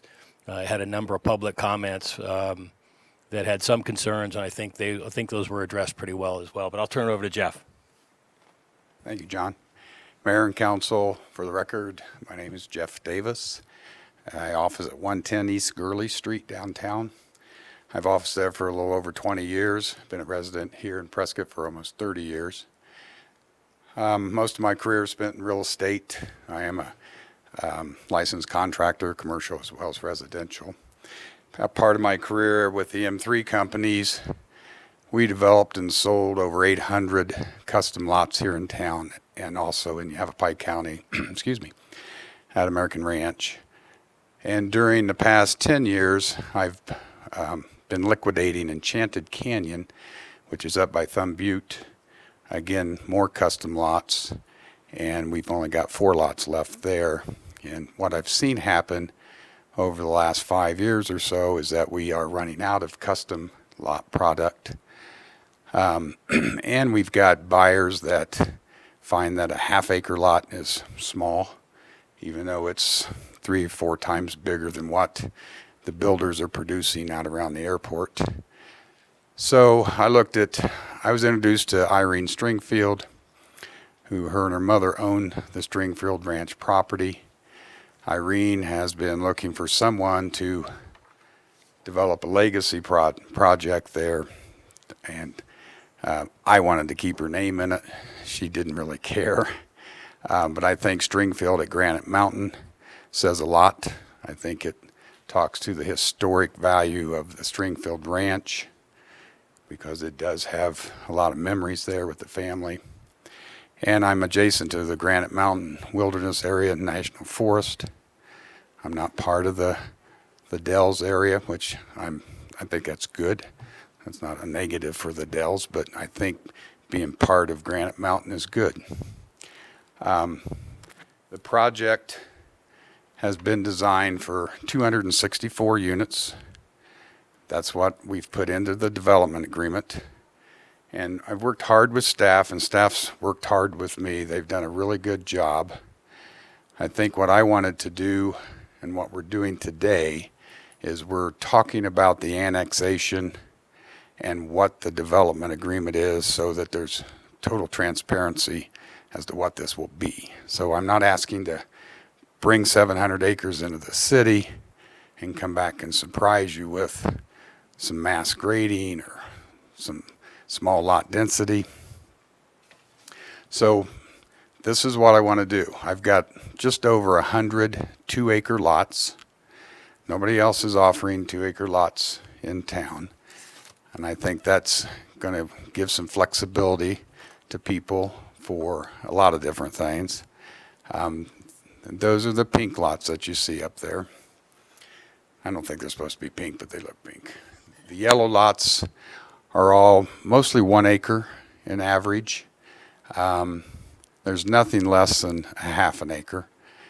So they're again trying to create a product that's not available. And so I look at the city no differently, and I looked at the company that I was a part of for 25 years as a master developer, where we have to create different product types for different consumers, different price points. You have multifamily for people that rent, condos that are less expensive for a lower income bracket, small lots, close in developments that some of your production builders are working in. And you have the larger estate lots. And I think that what I see with this market is as the more affluent buyer that wants to be in Prescott. I think they bring a lot of money with them. They want to buy businesses here, or they want to bring businesses here. They want to participate in our nonprofit organizations and give to the community. And so there really isn't product out here for those guys. That's what this will do. We set adjacent to city property, short the state land parcel there on the front along the Williamson Valley frontage, which I think John maybe will address more with you. So that's why I'm doing what I'm doing. I want it to be more like our American Ranch project that we did. Large lots, bigger homes. My 2 acres will be allowing accessory buildings for shops, RVs. The RV industry is just off the charts, but you don't want them parked out. So I'm going to create a way to put it in my guidelines, which I've already created, that will allow for these accessory buildings for guys to put their RVs and their cars, razors, but keep them inside, keep it attractive, and have those shops work and blend with the architectural style of the homes. I don't know I know I've only got a few minutes, and John's going to get into the development agreement. I'll answer questions. The Circle Trail, I think everybody knows about, so maybe more for the general public. Your Circle Trail here in town is missing 1 mile in order to be complete. Irene has controlled that and would never give it up. Part of my negotiations with Irene was to get her to give that up, and that's what we're bringing to the table. We're agreeing in the 400-foot strip from the Williamson Valley Pioneer Parkway intersection. We're agreeing to go in and grade up the trailhead that you see here. And I think it's going to be just a tremendous asset for the community. So that's going to be completed. We're 35% open space, so I'm 33% more than the minimum required with a PAD. So I'm trying to set a good example with the bigger lots, more open space, get the community, the public trail, the public trailhead I've written the guidelines for American Ranch and Prescott Lakes. I've written these already. My builders will be water smart, so we will participate with ADEQ in the building of our homes. So trying to do good things with it. I think that's probably where I want to go with the presentation. John? I'll answer questions. Okay, so Mayor and Council, what we'll be bringing to you, let me back up. Normally, when we do a pre-annexation agreement and an annexation and a rezoning, we bring it all at a single meeting. So this is a little bit out of sync with what we typically do, but certainly it's a permissible activity. So at the next council meeting, what we plan on doing is bringing you for consideration a pre-annexation development agreement, which will sort of lock in the process, lock in the development, but still require that the process go on, which is the annexation and rezoning through the normal charter process, Prop 400 process. And the reason we're doing it a little bit out of sync is simply because of that state land parcel that you see there. The city is in the process of getting state land department to sell that parcel to the city by way of an auction. And I don't say this in sort of a mean-spirited way, but it takes a long time to go through the state land department process because of the way they're staffed and what they're focused on. So we anticipate, I think, ambitiously, probably next calendar year before we get to see an auction where the city would be a buyer of that parcel, that 400-foot parcel. The reason we're buying the 400-foot parcel is to meet the state requirements for annexation, because that gap of land, if you want to back up one, Bryn, the big parcel between, if you see that big parcel between where the roadway crosses, that's all state trust land not annexed into the city. And in order to avoid the complications of annexing that whole parcel into the city, which would require essentially a bunch of entitlements, the city is going to go ahead and buy, or is asking to buy that one 400-foot strip, and that would meet the statutory requirements for annexation. So the development agreement basically, real quickly, provides that the property would get annexed in, both the roadway parcel, the 400-foot strip, plus the whole Stringfield Ranch. Under county zoning, it would be allowed 430 plus 431 lots or parcels. Here it's 264, so significant reduction in densities.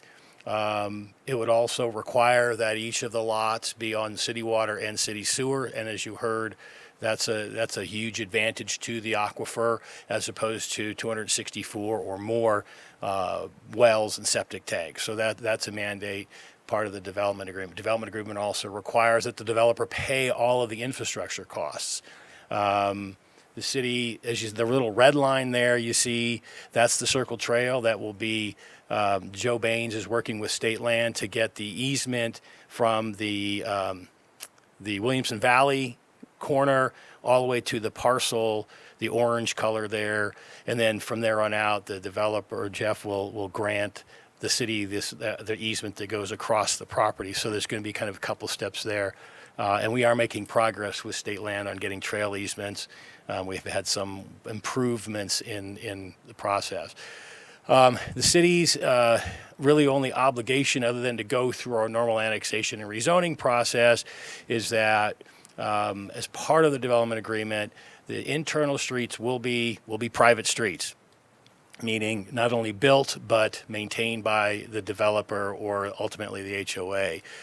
Within those streets, there'll be water and sewer lines, other utility lines, so the city will have an easement to access those in the event the water and sewer or the utility companies ever need to come in and do any kind of repairs or replacement. But the maintenance, whether it's snow removal or chip seal or whatever has to happen, becomes the burden of essentially the homeowners. In return, the city's agreed in the development agreement to actually purchase the land and pay for the cost of the acquisition.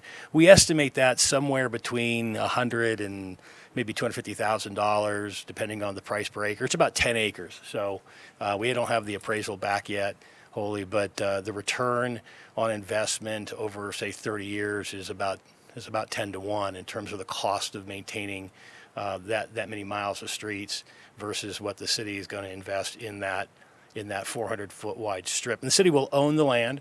The developer will build the roadway, will build you see the parking lot there, which will include spots for equestrian, for horse trailers, basically, and a number of parking spaces. And in talking with Joe Baines in Parks, he thinks that parking lot is sufficient. Although, as you can see there, it's expandable at some point. There's enough room to expand parking if it becomes a highly used lot. If we expand it towards the west. You also see two little stub outs, which would be to the south parcel and the north parcel state trust land. So if state land ever did come to the city and ask for annexation, there would be actual access off of the roadway there, rather than additional cuts into Williamson Valley Road. So what we're going to be doing, and other than that, the development agreement, it's a pretty simple document. It's pretty straightforward. So we're going to bring this to you. Plan is to bring it to you next council meeting for consideration and approval. And like I said, we did introduce this to the planning, or Jeff introduced this to planning commission last planning commission meeting. Had a number of comments and some concerns about some neighbors off Williamson Valley Road, but I think their concerns were alleviated from what I heard. I think Mayor Pro Tem was there. So I think it's a fairly positive response we received. And again, the trail is a benefit. The water and sewer is definitely a benefit for the city. Developing this in the city, I think, is an advantage over developing it in the county, and having the extra parking area, and that is all at the cost of developer. So it's a relatively small cost to the city for what is a pretty good project overall. So we're going to recommend approval of the development agreement. If and when it's approved by the council, nothing happens until state land has its auction and the city's the successful bidder, at which point the project will then go back to planning commission for consideration, discussion and consideration. There'll be the 60-day wait period, comment period, at which point it'll come back to the council, and for the council to consider and vote on. Obviously, all that will be a public process. So happy to answer any questions on the development agreement, or if you have any questions for Mr. Davis. Okay, thanks, John. Councilman Blair, I saw your hand up a minute I just ago. have two, Jeff, if you don't mind. First question would be, can you show me up there, or let me know if you have a secondary access in and out of there? Yeah, there's secondary access on the lower southeast corner. You can see the road that stubs out. That comes out to a county right-of-way. But is that going to be a full-blown access or emergency access only? It will. We'll be creating turnarounds on the private street areas for emergency vehicles. Okay. And the second question would be 35+% open space. Are you classifying that as public open space or private? That's a good question. Private at this time, just be open space tracks, part of the HOA. So in other words, it's for game movement back and forth through the subdivision. Those are wildlife corridors, as you see them right there. The way they work, the trail goes through that area. So, I mean, it's got public benefit, probably more than, or as much as the Trail will be resident. public, but the rest of the open space will be private. Yes. Thank you. Councilmember Roosing. Thank you. Hi. I just have a few comments. This annexation agreement was not included in our packet, so Mr. Palladini was kind enough to give me a copy yesterday. So I reviewed all 35 pages, and I just have a few questions, whoever would like to answer. I think we should include in the development agreement the mention of the 1 mile of the Circle P Trail, which will be completed. And will this be purchased by the city or deeded over to the city? It'll be an easement deeded to the city. Okay, thank you. And then there's also no mention of a water allocation. I think we should include that in this agreement. Actually, both of those are in the agreement. The water allocation is simply 264 homes. That's what the water I'd allocation like to is. see the acre feet. Yeah, it's about 48 and a half acre feet, We, Councilman. the reason we typically don't do that in the development agreement, now there may be there'll be a subsequent water service agreement. And the reason we don't do that is because it's a real guess as to the water. Let me just say that the benefit of I mentioned the benefit of the water and then sewer return, but the development also will be required to meet with the in effect water use regulations, which means landscaping and those kinds of things. So it's going to be very low water use, as Jeff mentioned, meeting all of the ADWR, ADQ requirements. So we anticipate this development, like every other new development, will return about 90% of the water as effluent. And so we don't, it's kind of what I wouldn't call it. It's a gas, but it's really not indicative if we say 48 acre feet of water, because nobody ever really knows how much is going to be used. And by the way, because this project is going to be custom built homes, it's not like sort of a production type product that's going to put out 100 homes in the first year. This is going to be 10 years, 20, I mean, it's many, many years. So if you say 48 acre feet of water, the reality is that until you get build out of 264, it's going to incrementally go up. So that's the reason we really don't put in the number. It's just 264 homes, and whatever that water is. And I suspect that number will drive down the more technology happens with plumbing and things like that. That'll get more efficient rather than less. So that's why we don't put it in. Well, I just feel that as a legal document, we should have a mention of a water, some sort of a point, an estimate, so that if there's any changes in the future, we know if we're going up or down. And then also, Mr. Davis mentioned disturbable building envelopes, no mass grading, and protection of the hillside slope on the mesa. And that's also not included in the development agreement. And I feel that should be also part of the legal document. Mr. Mayor, Councilwoman Rusing, excuse me. It does speak that everything will be developed to city code. So I don't want to have any extra restraints put on me because I've got this development agreement here. We've specifically stated that our roads and houses will all be built to the city code as they change. So I think it's the best way to handle it. So I'm going to have a same equal playing field as the other home builders or developers do in town. So we do have the hillside ordinance. I've been building to that at Enchanted Canyon. There we've got boulders and a lot of topography. So that's all going to go through as we bring in our construction documents. We'll look at our grades and look at our slopes. We'll build everything per that code. So I believe that I'm more than covered to put a top shelf community together here. Yeah, and I agree that because the development agreement obligates the developer to comply with city building codes, that those codes, as we talked about in the past, those codes may change from time to time. So if we lock it in now and the code gets more restrictive, it actually is to the city's disadvantage. That's why we don't want to lock it in. But we do say building codes and building envelope type and hillside development will all be complied with. And I'll just point to paragraph 10 of the development agreement does refer to the trail easement as an exhibit, and it shows Exhibit D. So it's in there, and just what we typically on a study session, and we were working till literally 4 o'clock, 3:30 yesterday, putting the document together because, as you know, development agreements are exhibit driven, and we didn't have all the exhibits until late yesterday, and that's when I was able to get you a copy with all the exhibits because it's hard to understand a document without pictures. I mean, it's like a Dr. Seuss book. You need the pictures with the words, right? So that's why we didn't have it in the packet. But it'll be uploaded into the packet for the August 25th meeting, available to the public after this meeting upon request.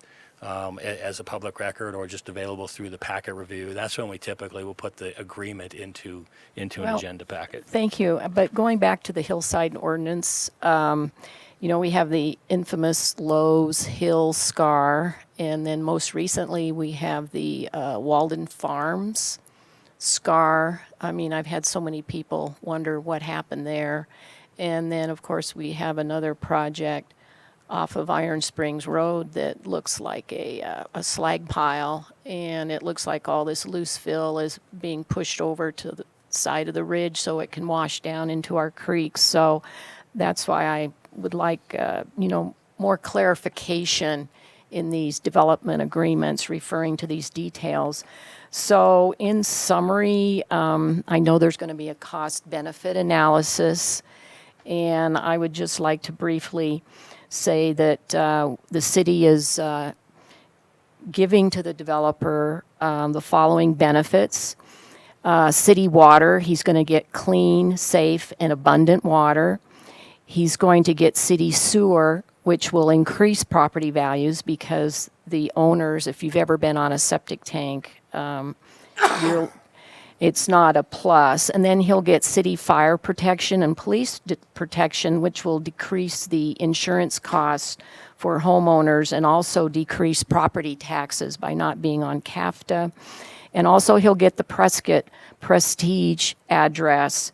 And also by supplying all the above, his property values will definitely increase just overnight without turning a spade of dirt. And then in return, the city will get the completion of the Circle P Trail, which is a destination trail, and realignment of it, which will enhance the experience and contribute to our ecotourism funds. And then the developer is bearing the cost of maintaining the streets and snow removal in exchange for the city purchase of the 10 acres of state land, which will take the burden off of maintaining these streets in perpetuity, which, to tell you the truth, not too many Prescott residents are going to be traveling on. And then I would also like to bring up the city might require ductile iron. And as you know, a ductile iron water main, we've had a problem with our PVC pipes breaking all over town. There was just a recent one at the ranch on Lacey Drive in the first phase. About a quarter of a mile of road was destroyed that we're going to have to replace on the taxpayer's dime, and also the water main. So that's something that we might want to think about, because the ductile iron lasts 90 years versus an average of 20 years. In my subdivision, 20 years, and we've already had several breaks from the PVC pipe with all the rock that was in the trenches. So also I would like to ask about the garbage service. Does he have to have city garbage service, or can he mandate it or bid it out to private? It'll be Prescott. It will be Prescott. Yes. Does he have a choice? Because I just don't like it when taxpayer-funded entities compete against the private sector. Well, for our purposes, I think it's the city of Prescott can have effectively a government monopoly on garbage service for up to 4 plexes, I think. And then beyond that, then if it's 5 or more or commercial, then the property owner has the choice of what service they choose. But Prescott does garbage service for all residential, So single family residential like this will be Prescott service. And then just as a comment on the ductile iron, that is our general engineering standard. And to vary from that, or to get a variance from that, it's the builder or the developer's obligation to come show why they're entitled to a variance. Have we been using it in any subdivisions, though? Who's been putting it in? Has Putting anyone? what in? The ductile iron. I Who's think been all putting of our in? subdivisions are putting in Has ductile anyone iron been unless they putting get in a ductile variance. iron? I mean, that's our standard. There has been variances through the alteration modification process, Chapter 9 of the GSs. So like Westwood and such that's being built right now. I got to back up on that one. Do you remember? There's too many. There are some subdivisions that are putting in PVC. There are others that are putting in ductile iron. So it's not 100%. Correct. And just as a reminder, when the general engineering standards were adopted, the council at the time demanded some flexibility, so it wasn't a one size fits all, and so that's the process. But it hasn't been working out very well for us because we've had our water shut off for days on end while these breaks get fixed, and then we've had homes flooded, and the homeowners have to wait years for lawsuits to go through court. And I just feel that the city has a fiduciary duty to install the best infrastructure available, which will, in the long run, save the taxpayers money replacing these pipes every 20 years. Thank you. Councilman Good? Could I comment? Excuse me. I Could I had one comment? question. Once we are able to acquire this 400-foot strip from state lands, how does it then connect with the borders of the city? Because we're going to be connected to the Williamson Valley Road, which is a county road. It's still in the city limits. The city limits, it touches on the west side of Williamson Valley, even though it's a county road. I can comment on it. Go ahead. Mayor and Council, Brent Stotler, Director of Community Development. There's a very simple right-of-way acquisition process that you process through state land. It's a very abbreviated, short process where the City Council will pass a resolution accepting the right-of-way that will actually fully adjoin the city boundary with the new 400-foot strip, and the County Board of Supervisors passes a similar resolution. It all happens within about a 20 to 30-day period, and it has been used before in other annexations. So there is a method to fully adjoin the city boundary with this property. Well, I know the Williamson Valley Road from Shadow Mountain Drive becomes county responsibility for enforcement, et cetera, and maintenance. So who's going to be maintaining that Williamson Valley Road that would connect to his property? Early in this process, we connected with County Public Works. They're very aware of this proposal. And I think that, Craig, correct me if I'm wrong, Pioneer Parkway is already under city maintenance, if I'm not mistaken? No, No? Okay, sorry. it's all county.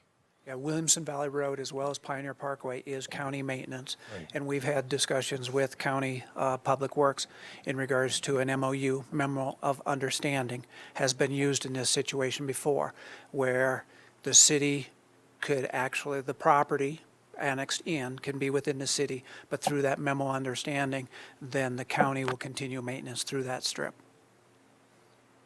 That's an interesting concept. Anything else, Councilman? Mayor Pro Tem? Thank you. Mr. Davis, thank you for your transparency on this. I think this is a great idea to bring it all forward, and it was a really wonderful P&Z meeting. I just want to say, I want to reiterate what Mr. Palladini said, that without this annexation, the property owner would be able to build 431 homes that would each be on septics and on wells. And so this is a real plus for our city, and I appreciate that you want to come into our city. And I do think you have a niche. There is will be a high-end property, but like you said, also quite a 2 acre, 1 acre, or half an acre. So it will be a real quality project. You've done American Ranch, you've done Prescott Lakes, and so I'm just really thankful that you came to the city and wanted to do this rather than leave it in the county. So thank you. Councilman Siska? Thank you. Jeff, this can be a hell of a development. We can really be proud of this. And as an aside, Jeff did not contribute to my campaign last year. Mine either. Thank you. Sorry, I didn't help anybody. Thanks for that clarification. Councilmember Roosing? I think that maybe we should include that all your new residents are banned from parking on Cortez Street. Thank you. Anything else from council? I do have one public comment, Mayor. Sorry. Public comment? Yes. This was received through the online portal.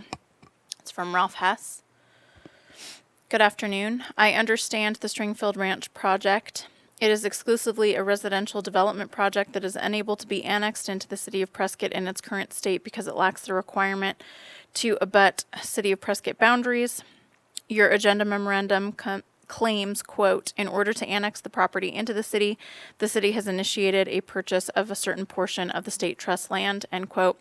Recognizing the 2015 Prescott General Plan provides that in part on page 13, the city's annexation policy, quote, established priorities for annexations, with the main priority being to annex property with actual or potential commercial or industrial uses, end quote. One of the reasons for this policy was the city's reliance on the national data, which indicate on average residential uses require more in services per $1 in taxes paid than commercial industrial uses, which require less in services per $1 in taxes paid. Considering these factors, several questions come to mind. I pose two of them. Number one, why is the city purchasing state trust land solely to enable the Stringfield Ranch project to satisfy the annexation requirement to abut the city's municipal boundary, especially when the general plan and the city's annexation policy does not prioritize this residential development for annexation? And two, does Article 6, Section 16 of the City of Prescott Charter require prior voter approval in order to purchase the state trust land? That's it. No other public comment? No. Mayor Pro Tem? Yes, I have one other thing that when Sarah was talking that brought to mind that was mentioned at P&Z, and that is that you're giving opportunity to a lot of our custom builders that have really lost opportunity to build some of their homes because there is not this product. And so I appreciate that as well. So thank you. Appreciate that. I want to speak to Ralph's comments a little bit as far as the benefit and the commercial part of it. I think you have to, when they say residential and the burden of residential, I think they're looking at the production builders, the mass grading, the small lots, the large densities. I think by coming in here and keeping the density down and keeping the lot sizes up, I think that, like I said earlier, I think the consumer, the residents of Stringfield will produce for the community and not take so much from the community. It's been my experience as a master plan developer. I see the smaller subdivisions that we've built with the 50 and 60 foot wide lots. Those guys are, excuse me, they do tend to take more. They take more time. The larger lots are more affluent. I don't think they do as much of that. And John did a great job on his presentations. Kathy, I call you Kathy, you have great questions, good comments. I think a couple of things from my perspective. I'm not an engineer, so I don't know anything. I don't know the difference between, I know the difference between the plastic and the ductile iron, but I don't know the scientific difference. My builders or my consumers for my houses, when they talk about copper, well, copper's a thing of the past. It's all PEX, and PEX doesn't freeze, it expands, it's tough as rhino. But to think about it, you don't think that's the right product. So from my perspective, I trust this guy, who I've known for years. I trust my engineers, and I will do whatever they tell me to do. I want to build a community, like I tell my clientele when I'm building a custom home. I'm not building you a home so I can have a bunch of callbacks for warranty. I'm too old for that. I'm building you a home that's as perfect as I can get it. This community, in my mind, needs to be the same thing. If your engineers and my engineers believe that we need ductile iron in certain areas, I'm all in. I have no issues with it. But if they feel like that the current PVC or ABS, whatever pipe we're using is sufficient, and that's what others are using, then I appreciate having that opportunity to do that.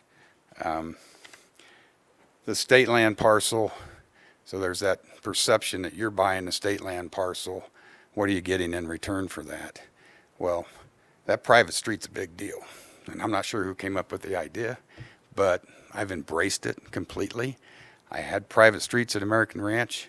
It's difficult. They're expensive. People tend to push back from it. I compete with another subdivision close to Enchanted that has no HOA and it's all public streets, and he kills me just because he doesn't have the same $40 monthly fee I've got. He doesn't have an ARC committee that I've got. But if you drive through those subdivisions and you drive through mine, you'll see a big difference architecturally in the style of the homes. We are a level above with what we have accomplished. Springfield will be the same thing. So, and I've done a private water system at American Ranch. We did a sewer plant. I've built houses and sold them with septic systems and with wells.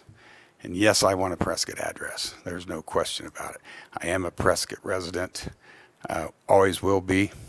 Live on Mount Vernon Street next to my mom and dad. And yeah, we do have a store downtown. We support Prescott. It's important to me. I wouldn't want to do this without being with you guys, without working with him and with her. I want my building permits to go through building and safety because those are good people. Your inspectors are great. So I want to be Prescott. I think this is going to be a legacy project. I think it's going to be an asset. I think the residents are going to be an asset. You're giving me 264 units of water. Don't know how many acre feet that is because we don't know how much they're going to use. But I need 264 units. I don't need acre feet. And you get your trail, and somebody's going to come along and want to do something with that state land parcel. And you're going to own that strip. You're going to control the access. You control the utilities, and that's a big play. I would love to have public streets and own that strip, but I lost both of those, and I'm fine with it. I'm proud to be a part of this city. Thank you. Jeff, thanks for being here today. You have a great reputation in our community. It's a proven reputation, and we really appreciate what you do to bring value to our city. I'm grateful for your thoughtful development here. It's really going to benefit the city and fill a market niche that needs to be filled. And I just want to thank you for sticking your neck out on these. You know, it's not easy. There's risk involved, and I appreciate your investment in our city. So thanks for being here today. Thank you very much. This meeting is adjourned. We'll be back in 5 minutes.